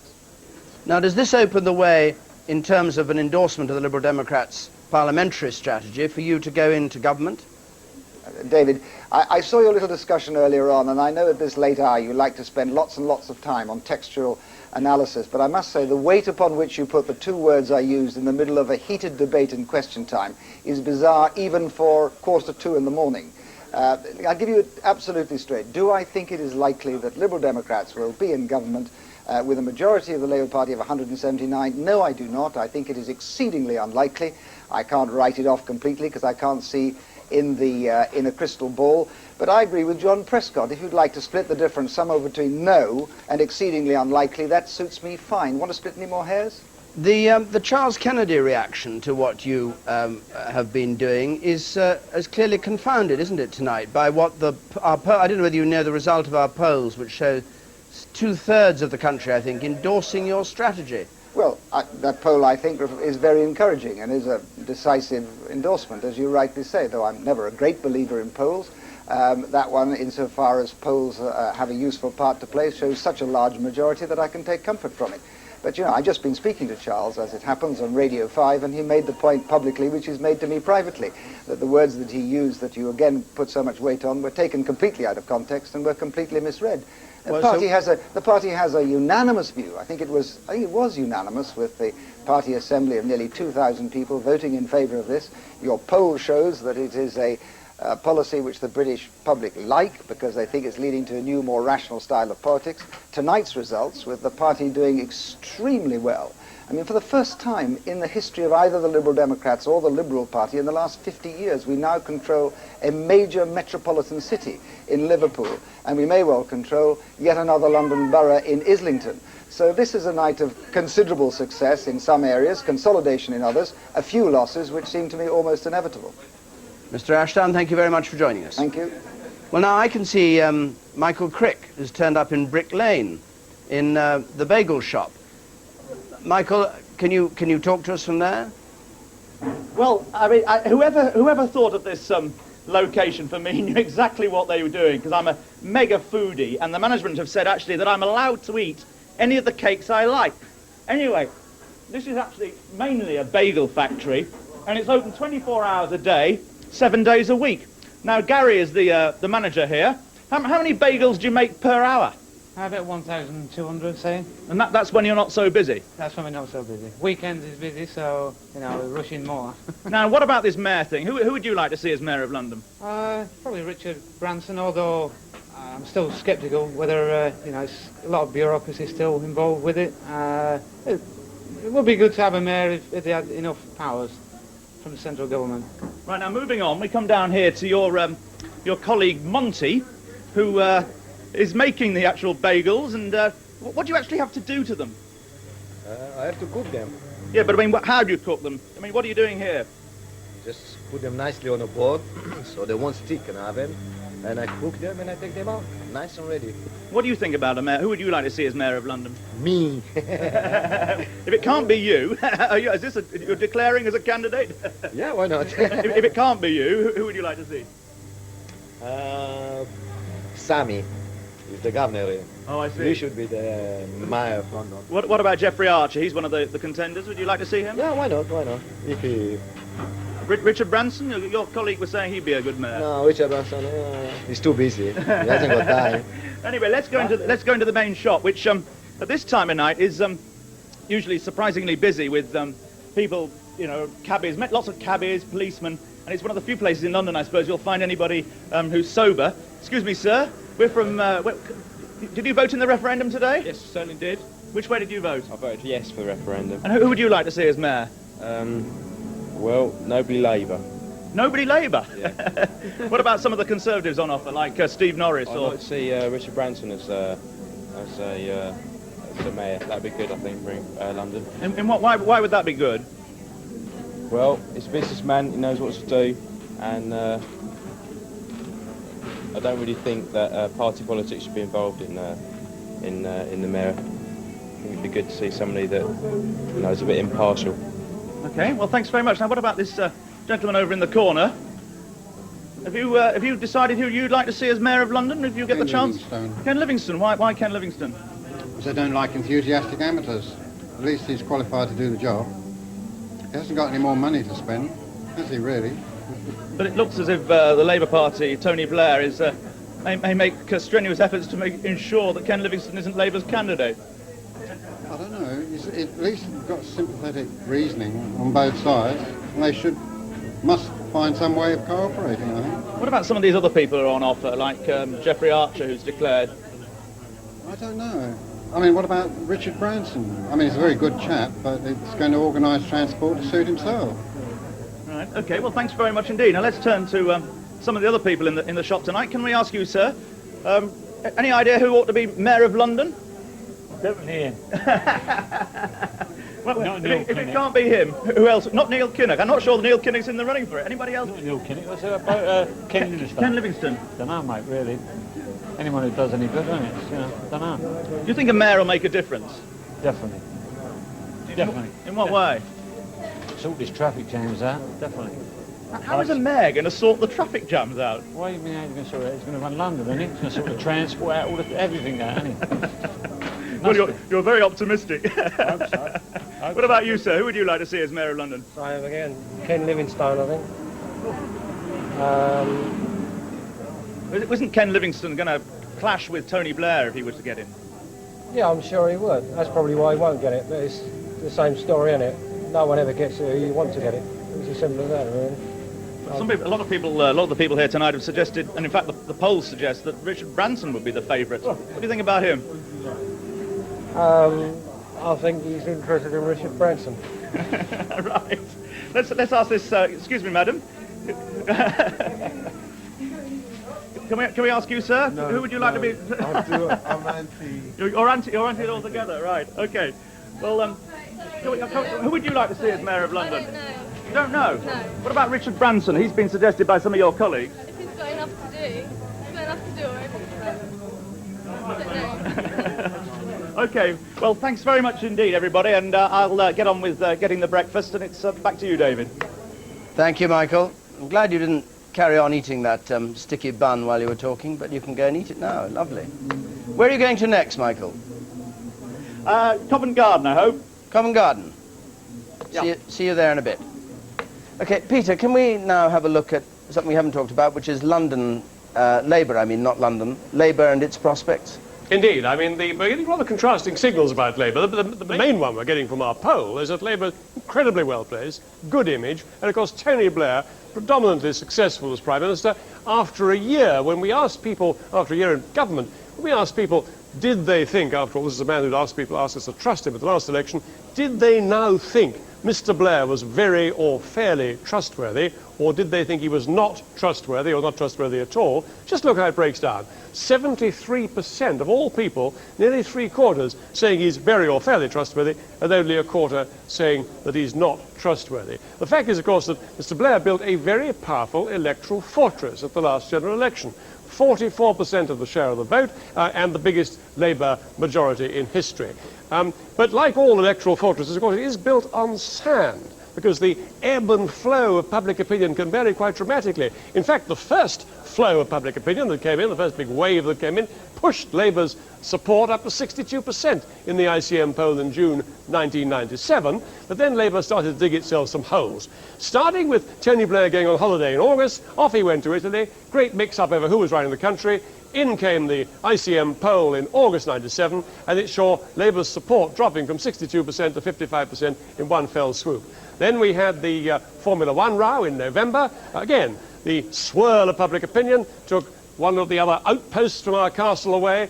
Down went Labour to 52% support in the ICM poll in November. And then, of course, we had the confusion over Harriet Harman's social security policy, and we found the ICM poll in January 98, again washing away some more of the fortifications of the castle, putting it down at 48%. But notice, 48% is still 4% higher than Labour's support in the general election last year. So that's a very powerful position for a government to be in months into a new parliament. Now, of course, we have the verdict of people's votes voting in this big local election in London and over much of the rest of the country. What's happened now is that the castle has, if you look at the share of the vote, the projected share of the vote, 37%, really taken a bit of a tilt. Here we see Labour dropping from 44 in the general election down to 37%. But again, I must utter 2 words of caution.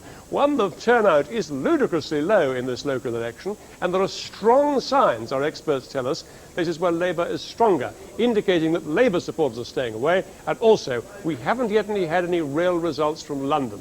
Things could look quite different by the end of the night. David. Peter, thank you very much indeed. Well, now, I've got 2 new guests with me here. Stephen Bowers, the Education Minister, and Jackie Ballard, who's just joined us for the Liberal Democrats.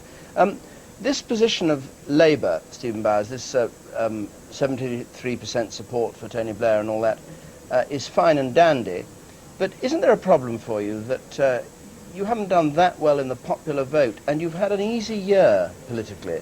You've got trouble ahead on a number of decisions about Europe, decisions about the welfare state, which you haven't made. There's grumbling about education, there's grumbling about the NHS.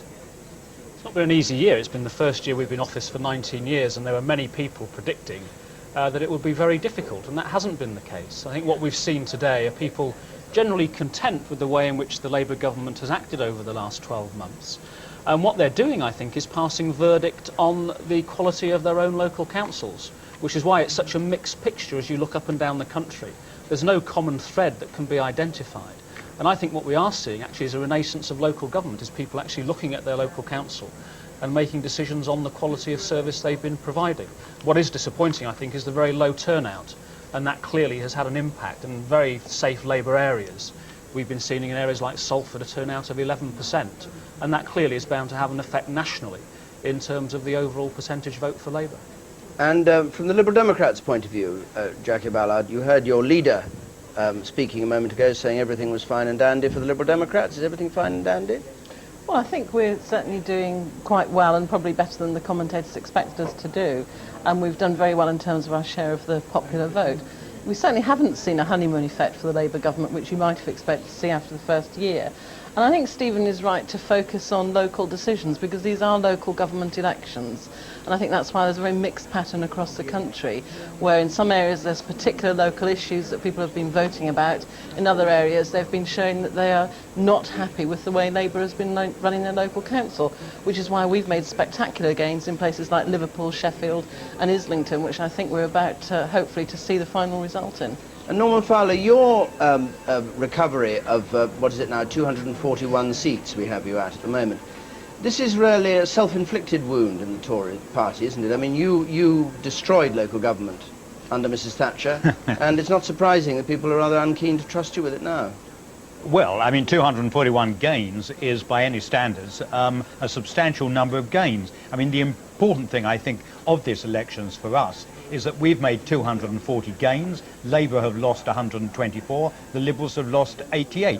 And what also is the position is that if you take somewhere like Wandsworth, if this was simply a replay of the general election, then we would have lost Wandsworth. So this scenario, which, if you don't mind me saying so, was set out a bit at the beginning of this programme, that this was going to be a disaster evening for the Tories, hasn't remotely come about. I think this has shown a step-by-step recovery for the Conservatives, a long way to go, but a good performance by our council candidates all around the country. OK, let's turn back to this issue of the mayor for a moment then. Thank you very much. We've got this referendum going on, and we know not many people have taken part in it, but those that have taken part have overwhelmingly endorsed the idea of a mayor for London. And Tony Blair's idea is that all over the country, councils, if there's a demand for it, will hold a referendum and get a mayor if that's what the areas want. But who really does want it? We heard Robin Oakley saying that at the Labour local government conference, a lot of people were dubious about the advantages of having a mayor. Up in Liverpool is a We're joined by a famous figure who caused Labour a lot of trouble in the past, Derek Hatton, and with him Adrian Henry, who's a Merseyside poet. Mr. Hatton, you in favour of a mayor for Liverpool? David, good evening, how are you? All right. Good. Well, I think what we've seen tonight in Liverpool is quite indicative, really, that we've seen not only just a Liberal victory, we've also seen a 20% turnout. Now, in 1984, we had a 55% turnout. Now, somewhere along the line, whichever side of the fence you're on, you've got to suggest that people are not really interested in what's happening, and they're not really giving support, and perhaps it's an indication as well that there is need for some sort of personification of what's going on, because the Labour Party has probably put forward a number of ideas over the past year or so, which have been good ideas, and some things have come to fruition, some haven't. But at the end of the day, people aren't really sure what's happening, and they don't see something they can latch onto. And I think that perhaps it's, even if I hadn't have agreed with the idea of an elected mayor before, after the result tonight, I'm certainly clear now that it would be a good idea. Adrian Henry, what do you think? Yes, I'm very much for it, actually. I think that, Liverpool, tonight is just one of a long series of disasters as far as running Liverpool is concerned. And on the other hand, what was very good while it lasted was the Merseyside County Council, which was abolished, as you know, by the Conservative government. And my particular constituency, which is the arts, was wonderfully handled by the County Council, and it's been a disaster ever since they were taken away. And I think what we need is some kind of arm's length policy, so that somebody is there who is not immediately tied to local and national political issues, but can stand aside from that, take an arm's length view of things, and simply decide what is best for the town in all kinds of areas. But do you think they'll get sufficient powers given them from the centre? Do you think sufficient powers will be given them from the centre to make it a job that's a man's job? I mean, obviously that's a very important question, and certainly if I was Tony Blair or Peter Mandelson, I'm not sure I'd want to be pushing the idea of elected mayors in the cities anyway, because the one certain thing is they're going to become the personification of the different single issue groups that are around the city.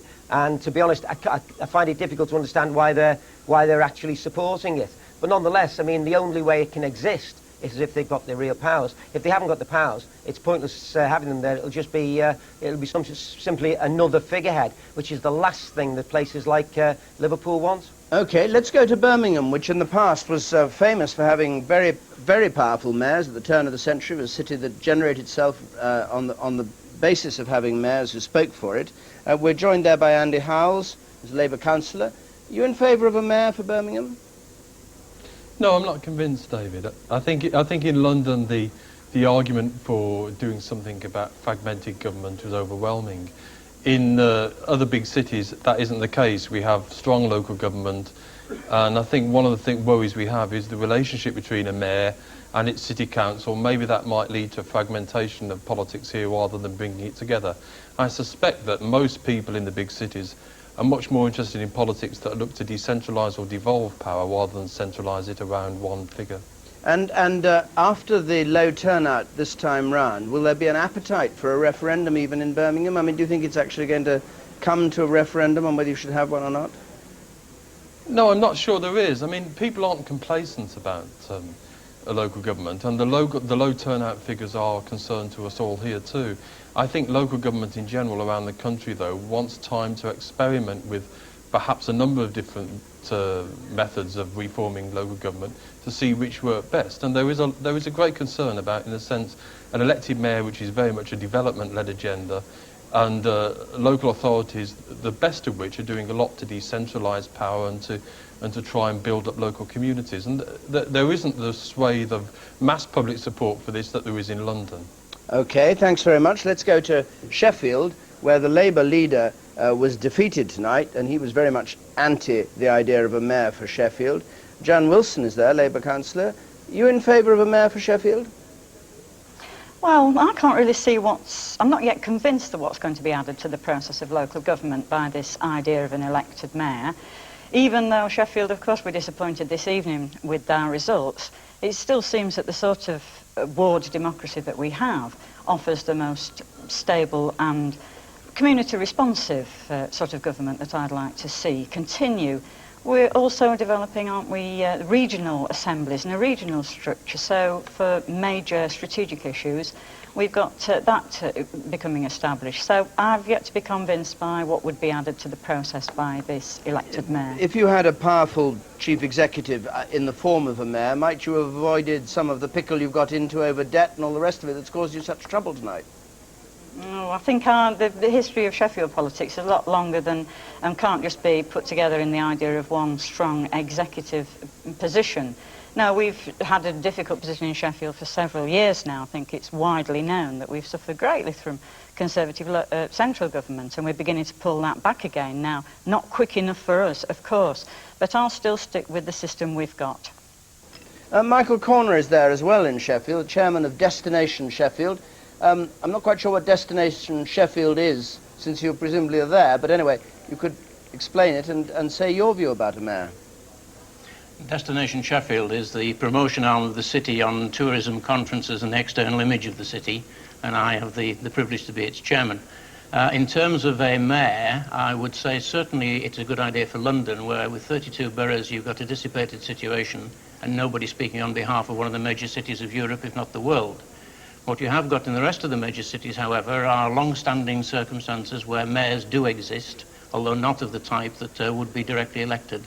I also remain to be convinced that this would be a good idea, and one of my concerns would be that the method by which the people would be elected would inevitably become, first of all, political, and secondly, the playground of the rich. And I'm not sure that either the political party apparatus is the right way to elect somebody to stand on behalf of a city rather than a political party, or secondly, that those who can afford it along the American line would also be the right sort of people. If you actually could get people who are independent, and I've always discovered in local government that independent certainly doesn't mean that, it means all kinds of other things. If you had someone genuinely independent, genuinely concerned for the city, genuinely able to put a city-wide perspective on things, irrespective of what the local authority complexion might be, that perhaps could work. But I suspect that is utopia. And what you're going to get inevitably is a more American-style system where the political parties fund the circumstance, or the fact that people have got a lot of money funds it, and I'm not sure that is a good thing. And what do you think Sheffield will vote if they have a referendum on it? I mean, London had this overwhelming referendum, albeit on hardly anybody voting. But do you think, what do you think would happen in Sheffield? I think you'd get the same sort of pattern, 3.5, 4 to 1, but again on a very low turnout, because local government simply doesn't excite people, unfortunately. And no matter how much we all think it ought to do, unfortunately it doesn't. If there was to be an election, then the 34, 35% that you've had in London, I think would be perhaps even lower in Sheffield. Maybe come the day it could be slightly different. At the moment, it's a long way down the line as far as Sheffield's concerned. It's very much a London thing at present, and Sheffield simply isn't excited by it, any more than I suspect is Liverpool or Birmingham. I mean, the whole point of having mayors was that it would excite people, wasn't it? That was one of the ideas. Well, yes, and it's a wonderful idea if it works. Anything that actually brings back a stimulus to local government and excites people about local government might be useful. But one of the first steps the government could take, whether it be a Conservative administration or a Labour administration, would be to get rid of a lot of the centrist operations that it has and begin to devolve real powers back to local government. OK, let's just go briefly back to Birmingham and Andy Howells. Do you have any comment on what you've heard from Sheffield? Anything relevant there for you? Well, I think we agree with much of what's been said. I think people are frustrated about politics because it isn't close enough to them in terms of their everyday lives and everyday issues. And I think in the regional level, I think people worry that a powerful mayor figure, rather like the kind of thing we see in the States, would actually take politics further away from people and their everyday lives. And I think that's why there isn't the groundswell of public opinion in support of it than you would see in London. It's a very different kettle of fish out in the regions. Good, thank you very much indeed. Well, let's catch up on the London referendum, Peter, can we? They are at last day beginning to pile in. They're counting in 33 areas, the City of London, the smallest there, and now the boroughs are beginning to pile in here. There you can see Sutton down there and Lewisham. And they're all saying green for yes, and there's the green chunk of that column of votes there, very small electorate in the City of London. But you see quite a substantial no coming in there in the red on the top of the Wandsworth column there and the Lewisham column there. So quite a lot of people are saying no to a mayor in London. Very low turnout, of course. Now here's our racecourse. There's Tower Bridge, the aim of either side that wants to get an overall majority of the entire electorate. And here is Westminster Bridge, the start point here. There we are, bouncing away in the river under Westminster Bridge. There's the green vote for yes, the red vote for no, and off they go. And you can see clocking up there with the red vote left far behind, the green vote stopping at 184,369. And of course, whichever vote wins this race will win the referendum. But the nearer that win is to Tower Bridge, the more convincing that victory will be. 2.5 million votes for either side would be half of London's electorate. It's not going to happen anything like that, because the turnout that we have is something very low indeed, as we'll see in a moment. 184,000 for yes, turnout of just exactly a third of London's 5 million electorate, 63,000 no. The yeses have it then by 74% to 26%. And our forecast is at the end of the night, it'll look very much the same as that, something like 3 to 1 yes against only 25% no. David. Thanks very much, Peter. We've been joined by Christopher Chope, who was a former leader of Wandsworth Council and is now an shadow environment spokesman. Is that right? Local government spokesman. What do you make of these results you've had in? Well, obviously, I'm delighted at what's happened in Wandsworth. And it just shows what can be done when you have a good Conservative council which provides Conservative policies which appeal to the electorate. You've held Wandsworth and you've held Westminster. Where are your disappointments tonight? Well, obviously we would have liked to have gained even more seats, and we're obviously losing seats in some places, although overall we are get more seats than we had before. So we're pleased. I mean, it's a good night for us, because we're going to end up with a lot more councillors than we had before. And Brent, perhaps we ought to go to Brent and find out what's happening there, because both Labour and Conservative were after it, and Max Cotton is there. Max, what's the news from Brent? Well, I mean, Brent, if anything, is the flip side of the Wandsworth record. We haven't had anything like all the results in yet, but Brent have been counting the marginals first, and as far as I can see, there's no question that Labour will have overall control of Brent Council. I expect something like an 18 or 20 seat majority. I think they've done two things. One, they've made great big inroads into the Tory heartlands at the north of this borough, which they did exactly the same as they did at the general election. And they've also finally buried the bogeyman, which is the old sleazy Labour image. With me is Paul Boateng, one of Labour's Brent MPs. I'm going to allow you to have a short crow. Hear me, I gloat. A great night for Brent, a great night for Labour, but I think it's a ringing endorsement of what Tony Blair has done with the Labour Party, what the leadership in Brent, the new Labour leadership in Brent have done. We've delivered an efficient council, a caring council, a council that represents the best of new Labour in local government, and the people of Brent have endorsed it overwhelmingly. But it's also unfinished business as far as the general election is concerned. No, it is building on the general election. I mean, Labour's delivered on its pledges on education, delivered on its pledges on law and order, delivered on its pledges on the health service, right the way across the board. The people trust Labour in Brent, and they have rewarded us tonight. And the balmy Brent image is gone. Well, we know in Brent that the balminess and the looniness has always, in any event, been exaggerated. But for the past many years, it's been found in the Tory party, not in the New Labour Party. And we have, for one... Sorry, we seem to be rather losing pictures from there. But Christopher Chope, you get the message. Brent clearly hasn't gone Conservative as you were hoping. It looks as though it's gone Labour. So Labour has laid loony Labour to rest. Not necessarily. I think there's a bit of an overhang from the general election in Brent. I think that the morale of the Conservatives on the ground was very, very damaged by the disappointing results there, and it's a disappointment that obviously we are losing seats there rather than gaining them this time.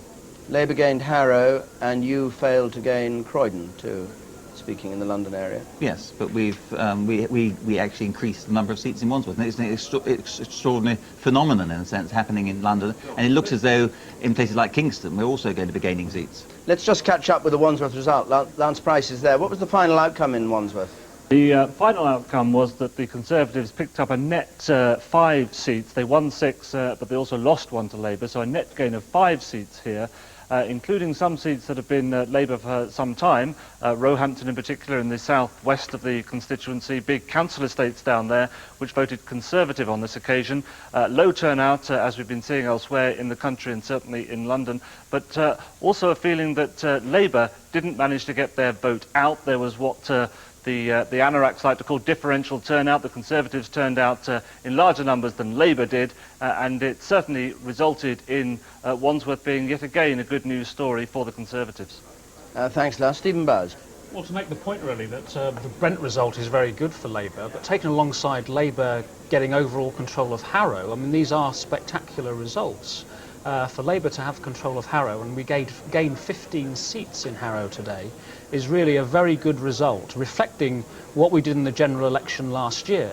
And I have to say, if the Conservatives are not making inroads into what we achieved last year with a Labour landslide, they really have got great difficulties ahead. In London? You think London is typical of the country as a whole, do you? Well, it's a mixed picture. We've done well in Hastings, in Gloucester, in Colchester. We clearly haven't done well in Liverpool, in Calderdale, and there are lessons to be learnt there. And I think what we've seen are people looking very critically at the standard of service that their council's providing, and if it's not coming up to scratch, they've voted against them. Where Liberal Democrats have been in control, they've also been losing seats badly. And so I think there are lessons to be learnt by all parties, and certainly Labour will learn lessons from our experiences this evening. And you may learn some lessons from some of the things that have happened in London councils where you had what are politely called your little local difficulties. Hackney, for instance. Tim Donovan is down there. Tim? Yes, well, there's been one result here at Hackney so far, but a major casualty. The leader of the Labour group on the council has lost his seat. He's lost it to the Greens in his ward.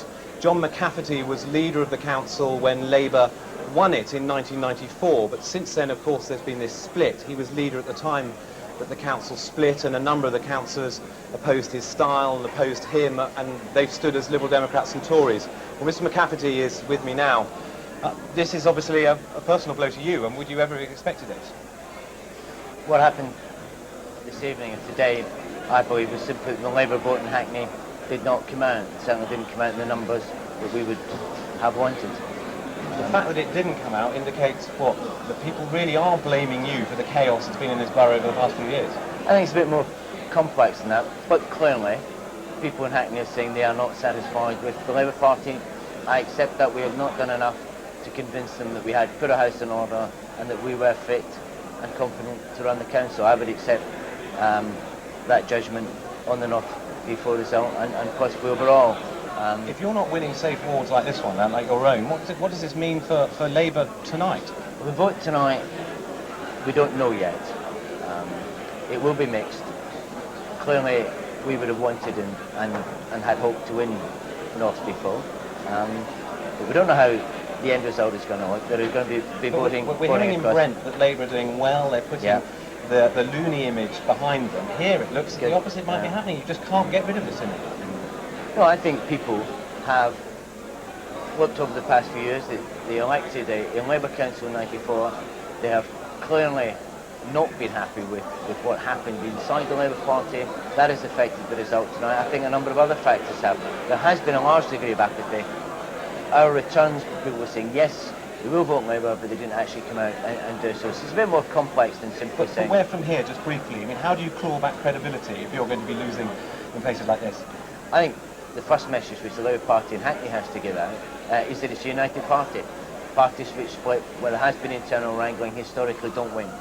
And I think that's affected us, even though I would want to argue that, in fact, the Labour Party has sorted itself out. It possibly didn't do it quickly enough and didn't get that message through to the electorate quickly enough.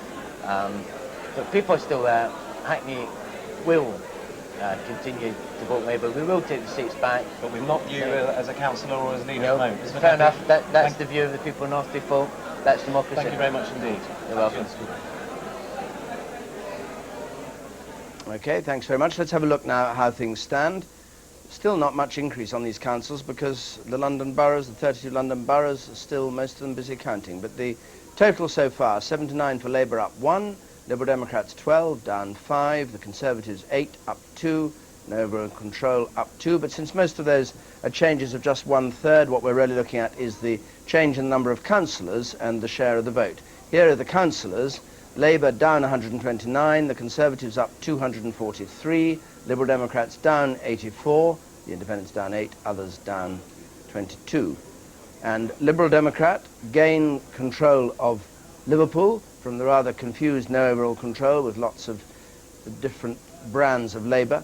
Liberal Democrat losses, the Isle of Wight, where they did have a majority of 14, the whole of the Isle of Wight Council was up for election yesterday.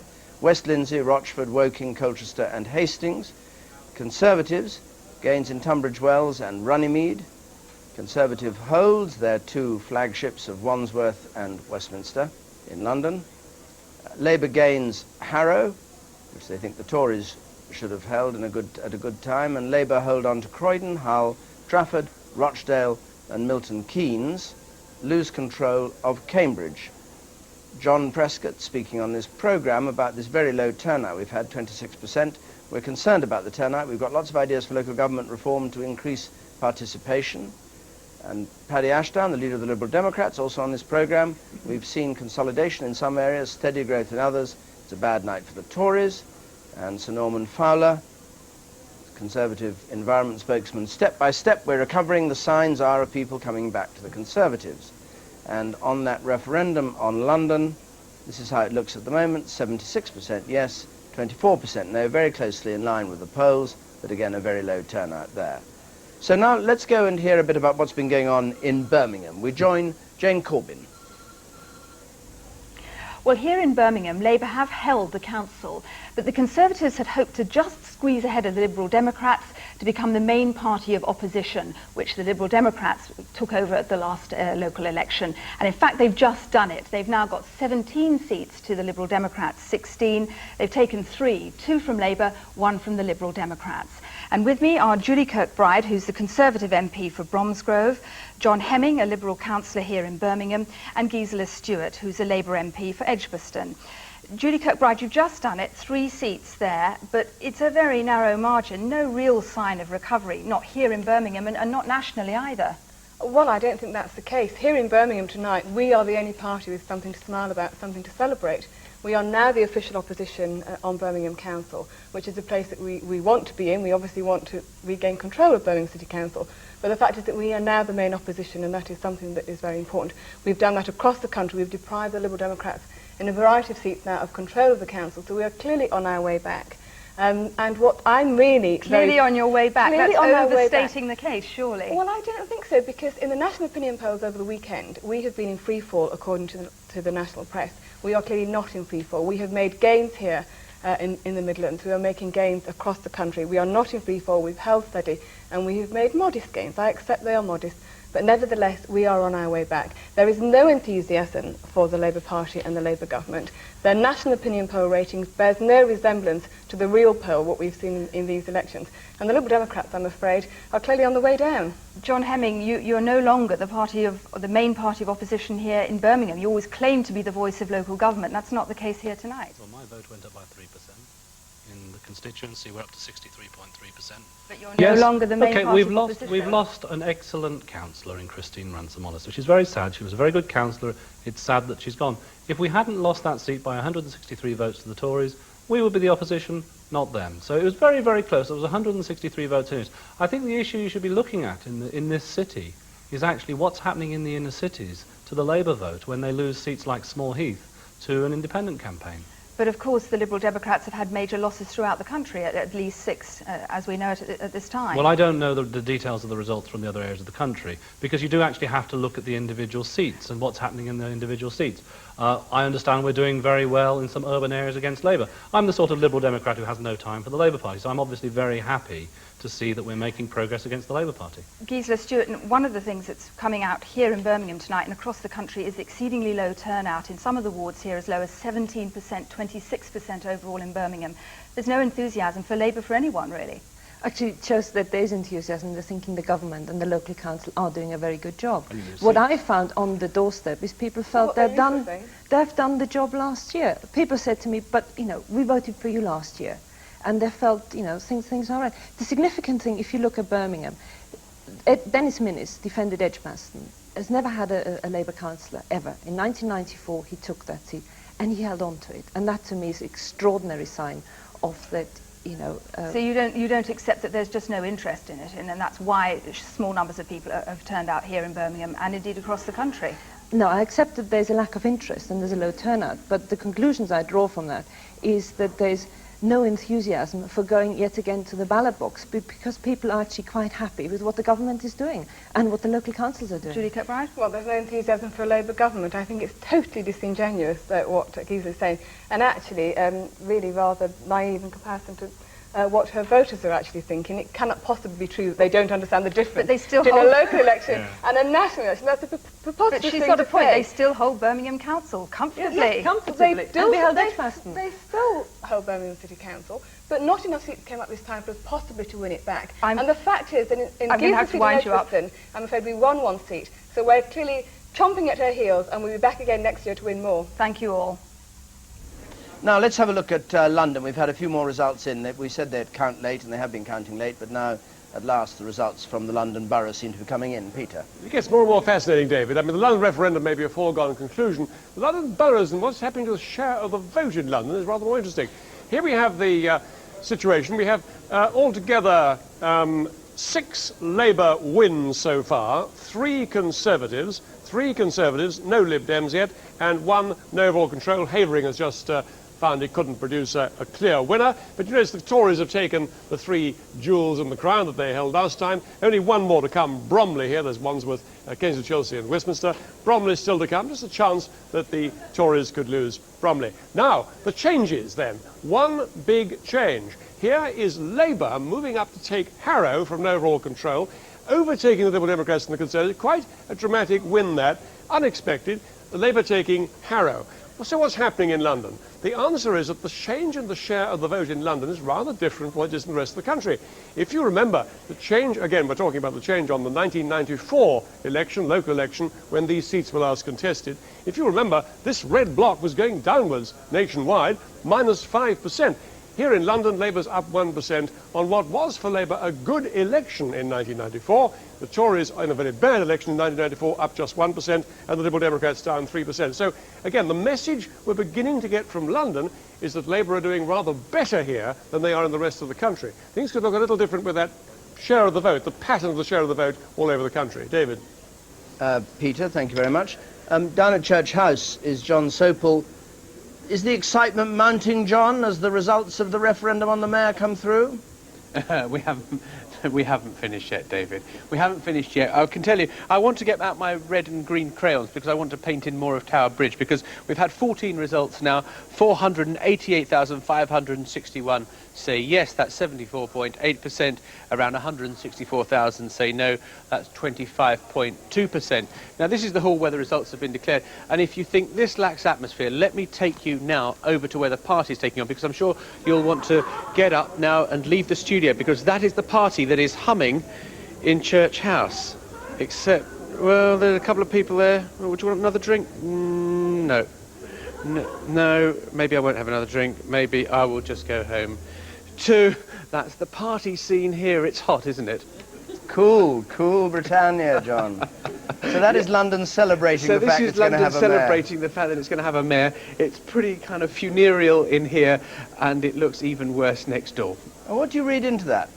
Well, I think that people kind of just think it's a foregone conclusion and that we're seeing the votes stack up. I mean, I suppose if you are looking for the grain of a story here this evening, it is that if you look at the results in inner London, it's all about 80% in favour. But if you go out to the London boroughs, much less enthusiasm, sort of 64% in Croydon, and then you go to some of the other ones outside of London. Let's see, Waltham Forest 72%, Sutton 64% again. So it seems that there's more enthusiasm for it the further you come into the centre of London. But again, it is this question of the turnout that it is staggeringly low. I was looking back at some figures, and as far as I had figures going back until 1968, and this is way the lowest turnout since then. It's not surprising that places like Croydon wouldn't be as interested, because they wouldn't really think of themselves as London anyway, would they? And they would think that they were going to stand to gain less from a mayor than people who are living in the centre, who might gain from some of the changes to transport, the underground and all the rest of it. So perhaps those figures are not that surprising, and it's they are naturally perhaps more conservative areas, and it has been disaffected Conservatives who have been trying to run what has been a somewhat weak no campaign. Okay, thanks very much, John. Is that all we hear from you tonight? I don't know, I might go back to the party. Oh, yes. If you get there quickly, you'll have a friend. Yeah, exactly. Okay. Robin Oakley, now, let's just go back to these results from London. And the significant ones seem to be that Labour's taken Harrow, but they seem to be, we're not sure, but I'm told they may be in difficulty both in Islington and Hackney. Certainly looks so far like a good night for Labour, and for the Conservatives, well, what they're managing to do is to consolidate in their flagships, but they're not really advancing into enemy territory. And I think perhaps what we're seeing is the cumulative effect of all those years of Conservative government when they fell back so badly in local government. I mean, back before Mrs Thatcher came to power, the Tories had 12,000 councillors nationally. They controlled 250 councils. Now they're down to 4,500 councillors, only control 21. They've lost that workforce in local government which you depend on. But Tories failed to take Croydon. Yes, they failed to They take would Croydon. expect They were that to be hoping exactly the kind of place where they'd pick up. Exactly, that was one of their hopes. They were hoping to make advances in Brent, and we've seen Labour do particularly well in Brent. But Brent is interesting, because if they're having some difficulty in Hackney, for instance, Islington, in Brent they've lived down their reputation from 10 years ago, whenever it was, when they were very unpopular.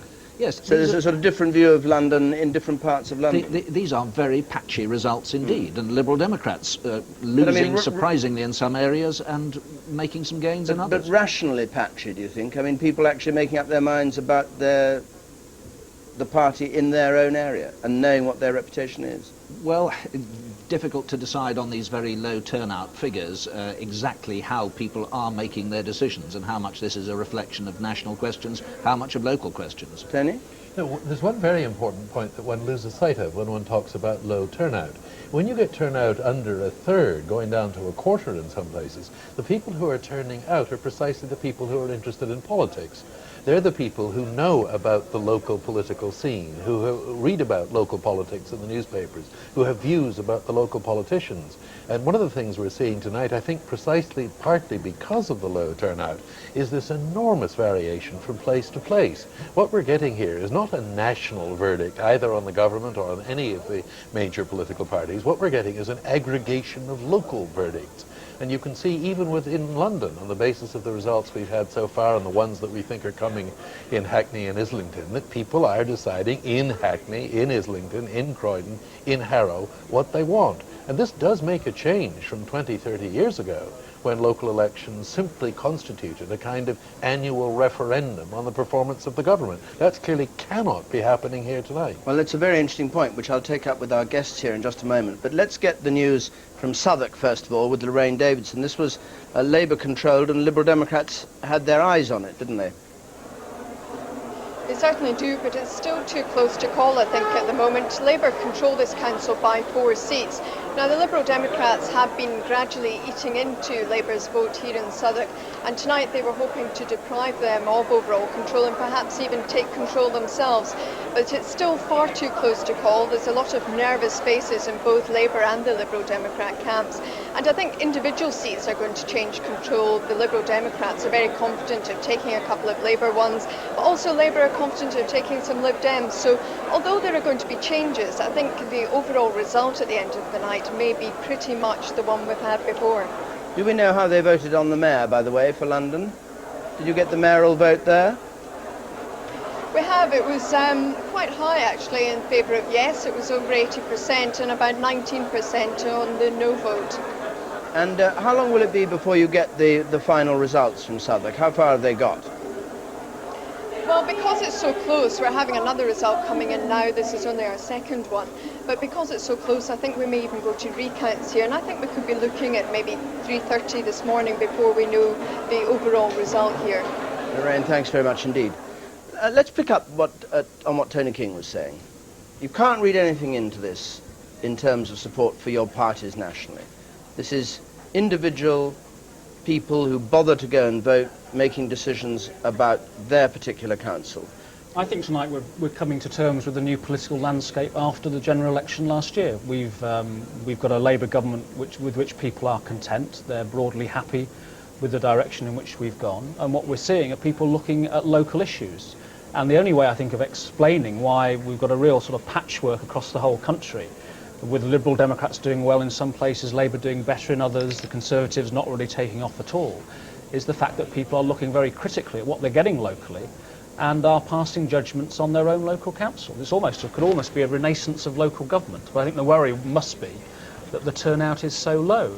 And what we've got to do is find ways of reconnecting local citizens with their council, and that isn't happening at the moment. But if you've got a renaissance, you don't need to do all the things that you're planning to do, all your pipeline, 4 white papers, whatever it is you've had to reinvigorate local government. Well, we do, because what we need to do is to build on the fact that people are now looking critically at what their local authorities are doing for them and make sure that the turnout actually is increased dramatically. And by looking at new ways of local government, by thinking about mayors and extending the experience that we'll have in London to see if other areas want to develop that, are ways in which we can, as I say, reconnect local citizens and local communities with their local councils. Jackie Ballard, do you see it as a vote for the Liberal Democrats, this overall vote Peter Snow's been talking about, or do you see it as the accumulation of a verdict on local government? I think at a national level we'll be pleased with our result at the end of tonight. But is it significant, is the point? Well, we were defending a high watermark for us, and we'll be pleased with the result we've had. Yeah. I think the important thing is that local elections should not be seen as a referendum on the party at a national level. They should be seen as local people deciding what they think about their local council and the way it's been run and who they want to run it in future. So I think it's good that we are seeing quite a mixed pattern across the country with people rejecting councils that they haven't been satisfied with. The bad thing, as Stephen said, is that the turnout is low. Now, one of the ways which the government, I think, could help to increase turnout is to make sure that more people felt that their vote would make a difference. And you won't be surprised to hear me say that the way I think they can do that, or one of the ways, is by changing the voting system for local elections. The single-party states that still exist at local level can only be ended by having a proportional voting system. And that's the one thing this government are not prepared to do in local government elections. I think that even though they're considering it for national elections? Yeah, they have said time and time again that it's not on their agenda for this Parliament for local elections, and yet that is where we're crying out most loudly in the country for a change in the voting system. But why That's do you the think, only way to have a renaissance of local government. Why do you think it'll make such a difference? Because all these people who didn't vote, I think a lot of them, I mean, obviously we don't know why all of them didn't vote, but a lot of them are people who thought their vote wouldn't make any difference. They either were so used to having a particular party running their council, they got used to thinking, what's the point in me voting? It doesn't change anything, and so they stay at home. I think only if there is a voting system where they can see that their vote does make a difference will we persuade them to come out and vote. Christopher Chope, Norman Fowler was saying that this was a sign that William Hague was doing well as leader of the Tory party and all that. Now, from what Tony King is saying, unless I misunderstand him, that's a load of baloney. It's just that Wandsworth managed to cut its rates by 23% or whatever it was. But, before we even get to Wandsworth and the London results, we've made net gains of over 200 outside London, and those have been gains at the expense of Labour and the Liberal Democrats. So this is a good night for the Conservatives at the expense of the other two parties. In London, we're seeing a pattern which is very much a patchwork, and I think that insofar as that reflects strong local support for good local councils, particularly obviously Conservative ones, then that's healthy for local democracy. And I think it's salutary for councillors to realise that their performance does make a difference and that their fate is not wholly dependent upon the national pendulum. And if we had more local results like that, then I think it would give a boost to morale in local government. And taking up Jackie's point on the low turnout, I think that the government should move away rapidly from this idea of compulsory one-third elections with one-third every year, because where the electorate have got the chance of changing control of their council outright in one election, they're obviously more motivated to go out and vote, and that's why we're seeing a higher turnout in London than in other parts of the country. Tony King? Oh, I think there's something in that. I think it is a mistake to have this rolling system of voting. It means that people in the same locality are having to go to the polls every year, and there's a very simple rule: the more elections you have, the lower the turnout in any given election is going to be. I think that would be a very sensible move. Though one has to say about London, the turnout was very low in London, even by historical standards. Londoners certainly turned out to vote more than anybody else, but far less than they've done in the past, far less than they did in 1994 or 1990. And you're worried, Tony, about more elections leading to more voter fatigue and fewer people turning out. That's going to be compounded with all the different systems we're soon going to have for all these different elections, because we're going to have a Scottish Parliament and a Welsh Assembly elected partly by additional member system. We're going to have first past the post for Westminster. We're going to have a supplementary vote for London's mayor, and we're going to have a list system for the European Parliament elections. People are going to get totally confused by all of this, aren't they, over the next couple of years? Yes. They are. I tell you who's going to be very confused too, people like us trying to interpret the results, because there is nothing duller. I mean, partly those of you who are in favour of PR, from the point of view of getting the result out, you look at the Irish elections, it takes forever to discover what's actually happened. And there is a danger, if you make the system too complicated, people lose interest in the results, they therefore lose interest in the politics. I mean, you know, if you don't dramatise politics, what is there? Well, that's right, and I think what we're seeing in... Well, you don't think it's right, because you're a believer in the new politics, which is that politics should be a duller affair and all-encompassing and not confrontational and all that. I think politics should be about putting dogma to one side and doing what's in the national interest. And that's an adult national way government. And that's an adult way of serving our people. But what we've seen in London, I think, with the referendum, because there was no real contest, we all knew it was going to be a yes vote. And that's why the turnout hasn't been as high as really I thought it might have been. I think if there had been a vigorous no campaign, then the turnout would have been a lot higher. So if there had been something to decide. Well, are people voting yes too in London? I mean, everyone keeps saying they've endorsed the idea of a mayor. How do we know that? The Labour Party were too frightened to give them the choice to endorse well, they could have said no if they were against. They would have said no if they were against. But they had one question. A lot of people do want a strategic authority for London, but didn't want a mayor. How do they vote? They end up voting yes. Well, they could end up voting no if they chose. They but felt, the government did not give them the option of deciding. Yes. Why didn't you give them the option? Because they were frightened. They'd say no why to should the you give a mayor. package? No, not at all. Why package it as democracy? Because, why can't we choose? Because the reality is that this is like not having Ken Livingstone as a candidate, isn't it? The reality I know how is they can avoid that, by the way. Well, have an all-woman shortlist for the mayor of London. Is that what the Liberal Democrats are going to do? Well, if you do that, you get rid of Ken Livingstone. What is that what the Lib Dems are going to do? No, I mean, I think the problem we had in London was that there was no active no campaign. And in those parts of London where we had it in Bromley, the turnout was slightly higher because people could see there was what appeared to be a contest. And the government offered a package, which was to have a mayor and an assembly together. And it was right that that should be a package because it hangs together, it's comprehensive, it's a sensible approach. And that's what we put to the people. And it's been an overwhelming endorsement this evening. It's rather a blow for the Tories that you've lost control of Bromley, we've just heard. Well, if we have lost control of Bromley, it's obviously very bad news, yes. You had a majority of 4 and it's gone to no overall control now. So it's Wandsworth and Westminster, fine.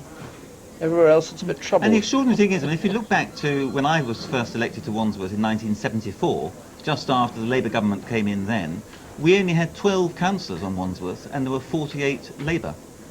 And it's amazing that over that period of time there has been that enormous change, and that's not anything to do with the national pendulum. There's something phenomenal happening. Yeah. So what's happening in Bromley then? The opposite. It's worth making the You've had Bromley. You've had ever since 1964. You've now lost it. And the other point about Bromley. No, sorry, I'm just asking. Yeah, I mean that's right. I mean I can't argue with the facts. I mean, we've lost it, and it was quite last time. It was very close, and there was a battle in one particular ward. I suspect that the fact it's gone to no overall control, I think, is probably bad for the people. But the remarkable point about Bromley is that in 1994, when the Conservatives actually polled worse than they did in the general election last year, they kept overall control of Bromley. If now it's slipping to no overall control, they're not just doing worse than last year, they're actually doing worse than they did in 1994, which is a remarkable set of events. Anything? Yeah, I think we should underline the general point that the Labour Party isn't doing desperately wonderfully over the country as a whole, but the Labour Party is doing pretty well in London. In fact, there really are 2 elections taking place, or took place yesterday, elections outside London, elections inside London. And in London, the Conservatives are quite spectacularly failing to make any significant comeback. Labour is doing very well. The interest in London is, of course, in the inner city, Hackney and Islington, notably, where it looks as though, in one case, a Green, the Liberal Democrats and Southwark may be doing rather well, but the London pattern is strikingly different. Islington apparently is balanced 26-26. They're going to have. I don't know if they're recounting the whole thing or recounting 1 or 2 wards tomorrow, but they've given up for tonight on Islington. They're recounting 1 ward apparently. It's 26-26 Labour, Liberal Democrats. There's a 1-3-seat ward that is obviously too close to call. And, I expect they're giving the counters a bit of sleep before they start again tomorrow morning. Robin? Well, I think perhaps one factor we're seeing here is that Labour took longer to make its way back in London than it did in the rest of the country. And there was a certain amount of catching up at the last general election, but maybe that process is continuing now, and the flattening out of voting trends across the country is being completed in London in this round of local elections. Right. Okay, let's turn back now to the whole overall pattern of these elections. Let's look at the popular vote. Pace, Professor King. Labour on 39%, as it turns out, which is well down on the general election. The Conservatives exactly where they were at the last election. The Liberal Democrats 25% as opposed to 17, to take that comparison at the general election. First of all, what does this say about the Conservatives' recovery? We were saying very early on this evening that when the Conservatives took over from Labour in 1970, Ted Heath from Harold Wilson, the following year there was a big bounce back by Labour in local elections. And the same thing happened in 1980 when Mrs Thatcher came in 79, wipe out for the Tories, Mrs Thatcher in power. The next year, the Labour fortunes in local councils just completely reversed the pattern of the previous period, and they bounced hard back. It is a worry to the Tories, presumably, that you've not had this sort of big bounce back that you might have expected. Well, I think you can select particular years, but if you well, look I'm selecting when there's a change of government. Yes, but if you perfectly rational. I'm not just picking them at random. But I'm not a politician. But if you look at the landslide in 1983. That was followed in 1984 by local elections, where yes, but they were in office then. Well, yes, but there were only 24 net gains for Labour, and we are this tonight probably going to register between 100. No, but I'm not talking about that. I'm talking about shock horror. We actually throw out a government and get a new government in, and twice in recent years when that's happened, the following year there's an immediate comeback to the party that's just been thrown out of office. That hasn't happened this time. But that's what I'm saying. No, within living political history, we cannot remember a time when such an amazing economic legacy was given to an incoming government, and the incoming government has been living off the fat of that economic legacy, and that is reflected in their standing in the opinion polls. But it's interesting that in these local elections, we're doing much better than the opinion polls would have indicated, and the Labour Party is doing much worse. And the Liberal Democrats are losing control of some of the areas where they have sitting MPs. Okay. Do you want to comment on that? I think the Conservatives must be very disappointed tonight. They should have expected to make about 500 gains to put them back where they were 4 years ago, and clearly they're not going to make gains anything like on that scale. In fact, they're making losses in places they might not have expected to, like Bromley. So I think this is a bad night for the Conservatives. It's a reasonable night for the Labour Party, and I think it's a very good night for the Liberal Democrats. But it's also a good night for local democracy, and that's what's the most important thing to all of us, I hope. Let's go down to Bromley and hear the story there from James Cameron. James? Well, it seems we've got one ward yet to declare, but it looks as though the Tories, for the first time since 1965, have actually lost control of the borough. With me is the Conservative group leader, Councillor Michael Tinkner, who kept his seat. Yes. What's your reaction to the fact that it is going to go to no overall control? Well, it's been a very mixed evening. The Conservatives have increased their majority in some seats. We have held the most marginal seat, Lorry Park. But obviously the Conservatives are disappointed in losing their very slim majority, which we've had for the last year or two. What do you put it down to? Well, there are local issues in the marginal wards, and I do believe the Conservatives are at the ebb of their popularity at the moment. Because it doesn't say much, does it, about William Hague's stewardship of the Conservative Party nationally, that you should be doing this badly in Bromley? I think it's early days for William Hague. When give him more time, you know, we will certainly rebuild the party, and he's had to start right at the bottom. Where does this leave, though, Conservative morale in Bromley? How do you build from here? Well, we shall continue as Conservative councillors to take a responsible and constructive approach to all the issues that come before the council, and exactly how it will work in practice, I think we'll have to see over the weekend. OK, Michael Tinkner, thanks very much indeed. The good news for the Liberal Democrats is they made some gains here. They are the second party, it looks like, but as I say, there is still one ward to declare, but it looks as though the news from Bromley, the Conservatives, for the first time since the London boroughs were formed, is no longer controlled by a Conservative administration. Thank you very much, James. And now let's go to Hugh Edwards, who has the hottest of hot news from Millbank. And the hottest of hot news, David, from the local government minister herself, who has a keen eye on these things, Hilary Armstrong, as we stand now, quite early on in the morning, what is the position with you? And let's be honest, are you really happy with it? I have to say, Hugh, I could not be happier. It is a much better result for Labour than we'd anticipated. We are disappointed about the turnout, but we really do think that to have done so well in places like Redbridge, in Croydon, in Enfield, which were key Tory targets, is remarkable. And we've also seen significant gains throughout the country, both from Liberals and from Tories. Of course, we've lost some, but we're really pleased about our gains. And what are you going to do between now and the election for a mayor and an authority in London to convince more Londoners that they need to take an interest in this plan which you have battled so strongly to sell? I believe that they will see this is a real constitutional change. They will know who is going to be running London. And that's what they never know now in a local authority. They don't know exactly who's going to be the person that they can hold accountable. That's going to make a real difference in local government in this country. We'll see it in London, and then I think we'll see it in other parts of the country too. Hilary Armstrong, thank you very much for that. David from Millbank Tower, it's back to you. Hugh, thank you very much indeed. And Michael Crick has indeed turned up at Covent Garden Market. Not Covent Garden where the opera used to be and where the piazza is and all that, but Covent Garden Market where they're getting down to work for tomorrow's vegetables. Michael.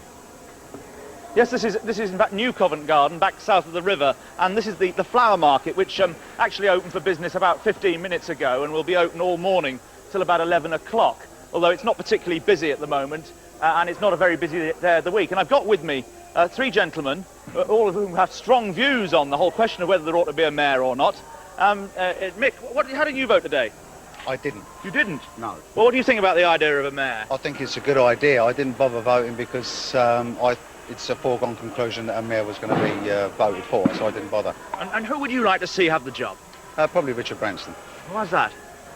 He's got nothing personally to gain out of the job. The other people that are sitting there, either a politician or other reasons, would want things to gain from the job. He wouldn't. I mean, the other people that people want to go for in our poll, the other person is Ken Livingstone. How about him?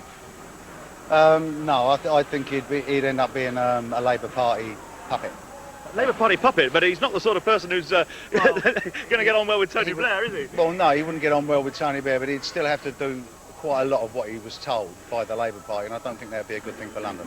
Now, Tom, you voted in the referendum, I believe? Yeah, I voted in the referendum, yeah. And which way did you vote? I voted no. Why's that? So I thought it might be a waste of money unless it's someone obviously who's obviously nothing to do with the parties. Because obviously, like I said, they're going to put someone else obviously in what's obviously they're going to want.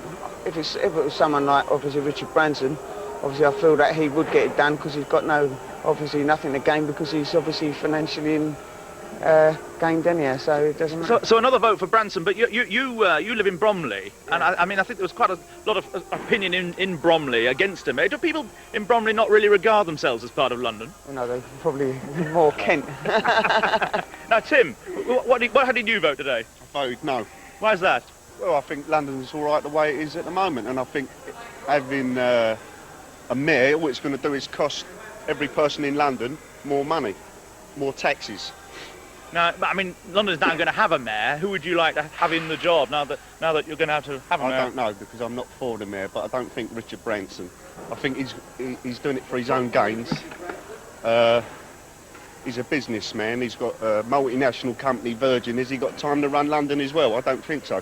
What about one of the neighbours from around here, Lord Archer of Weston-super-Mare, who lives just up the road? How about him? He should carry on writing his books, I think. You don't think he'd be a good mayor? No. What do you think about that idea, of having Lord Archer as mayor? I don't think it should be any politician at all. I think it should be someone completely different, so they're not obviously gained by obviously each other party. Okay, well, thanks very much indeed, gentlemen. And with that, David, I'll buy my wife some flowers, and it's back to you. Michael, thank you very much indeed, and take one of the sticky cakes. Now, Harrow, we've had a recount. Labour was hoping to take Harrow. It's no real control at the moment, but apparently there is a recount in one ward. And one other bit of news, bad for Labour. They've lost Hillingdon, which they had with a majority of 10 before, has been lost in overall control. At which point, I think we might sum up how things stand in terms of the state of play at, what is it now, 10 to 3. These are the councils that have declared so far tonight. 80 for Labour, down 1 overall. Liberal Democrats 13, down 5. The Conservatives 8, up 1, and 5 more go to no overall control. In terms of councillors, 4,000 in all to come in, but that's how it's looking, pretty much as we predicted at the beginning of the evening. In fact, 144 down for Labour, much as they might have expected, perhaps a bit less than they expected. The Conservatives doing just about where they said they'd be, up 258 council seats. The Liberal Democrats, not quite as badly off as some people thought they would be, down 76. These are all, of course, compared with 4 years ago, which is why you get a change that doesn't necessarily fit in with the standing of the party in the popular vote at the moment. Independents down 8 and others down 30. Liberal Democrat gains in Liverpool. That'll be the feather in their cap, where there's been political chaos for a long time. Liberal Democrats take it. But on the other hand, they've lost the Isle of Wight, where they had a majority of 14 before, and the whole of the Isle of Wight was voting yesterday. West Lindsey, Rochford, Woking, Colchester, Hastings, 1/3 of the council seats were up, and the Liberal Democrats, as a result, lost control of all those places. The Conservatives lost control of Bromley, but to make up for it, they gained Tunbridge Wells and Runnymede, and they held on to Wandsworth and Westminster in London. Labour have lost control of Hillingdon and Cambridge, but they gained Hastings from the Liberal Democrats. And Labour held on to Croydon, Hull, Trafford, Rochdale and Milton Keynes. And on the poll on whether London should have an elected mayor, 73% yes at the moment, 27% no. It doesn't look as if it's going to change very much from that. And the Prime Minister, speaking a moment ago, I'm delighted that the people of London have voted so convincingly for a mayor. Well, let's add a rider to that, those who chose to vote, which is just over 1% over a quarter. So I'm delighted the people of London have voted so convincingly, even if only a few of them voted. Right, let's now have a final look at the events of the night with Peter Snow. Peter. And the definitive look at the London referendum then. Here we have, after 17 results, just about half the counts in. Every borough that's counted has gone green, and so is the City of London. That's green for yes to a mayor and an assembly. But look at the size of some of the no votes. There's Croydon, with something like 1/3 of the people saying no in Croydon. Otherwise, great stacks of green with a bit of red on top there.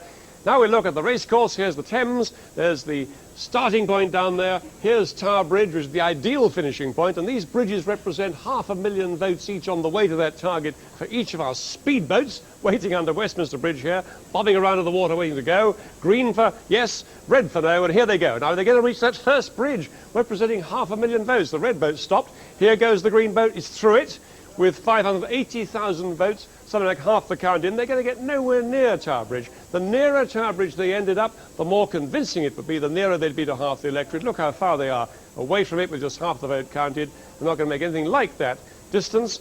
A huge turnout, a huge stay away by people here in this referendum. 580,000 for yes, the turnout of 33%, 1/3 of the electorate turning out, 210,316 for no. Our forecast, with 73 to 27% yes.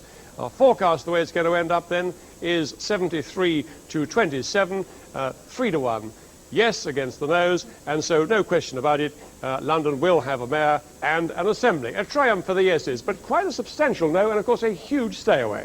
David. And they'll be spending the money on the fireworks if it's Ken Livingstone who wins. Now, Robin Oakley, just looking back over these elections, what conclusions do you draw? We've heard an awful lot about particular places in the popular vote. In terms of Westminster when it comes back, in terms of the position of William Hague as leader of the Conservative Party, how are things going to look? Conservatives have bottomed out as they'd hoped, but they haven't done very much more than that. They can look at the total of seats gained nationally tonight and say, OK, we turned the corner, we're just starting to make some progress back, but they haven't taken anything like the amount of seats back that they'd need to do to recover the losses they made when these were last contested 4 years ago. Labour, I think, will be pretty well content with this evening. They'd have perhaps hoped to maintain their share of the vote above 40%, but even so, they've done better in the first year in government than almost anybody can recall, I should think, in the last 20 years or so. Liberal Democrats have shown their ability to remain the leading challengers to Labour in the northern municipalities, but some evidence, I think, that they're starting to lose votes back to the Tories in the heartlands of the southeast. And Perhaps the cozying up with Labour may be a factor in that, even though it looks to be popular with the electorate at large, according to our poll. And William Hague himself, is he going to be under any pressure? Were people expecting the Tories to do better? Clearly both Blair and Ashdown are, you know, perfectly safe. Yes. Is Hague? I don't think William Hague will be under significant pressure as a result of this. The crucial thing for him was to show some movement in the right direction. He's got strong support in the parliamentary party at the moment. His performance in the House of Commons is good, and that's where the trouble would come from initially. Okay, Tony King, brief summary of the evening as you see it. We've been banging on all evening about the low turnout, but it is worth saying again just how awful it's been. I mean, 3/4 of the people who were eligible to vote nearly didn't vote. And that is awful, following on the turnout of the last general election last May, which was the lowest since 1935. And I think we really do have, as a country, to address the problem. I think it's a growing problem of people turning off politics. Apart from that, as I said earlier on, these are the most local elections I think I can remember. In the past, local elections have been commentaries on the national political parties. Here we've been seeing people respond locally. Okay, thank you both very much indeed. Thank you to our politicians. And it only, I think, need to be said that these are the most exciting, by far the most exciting elections this year. I can say it without contradiction, because they're the only elections this year. Good morning.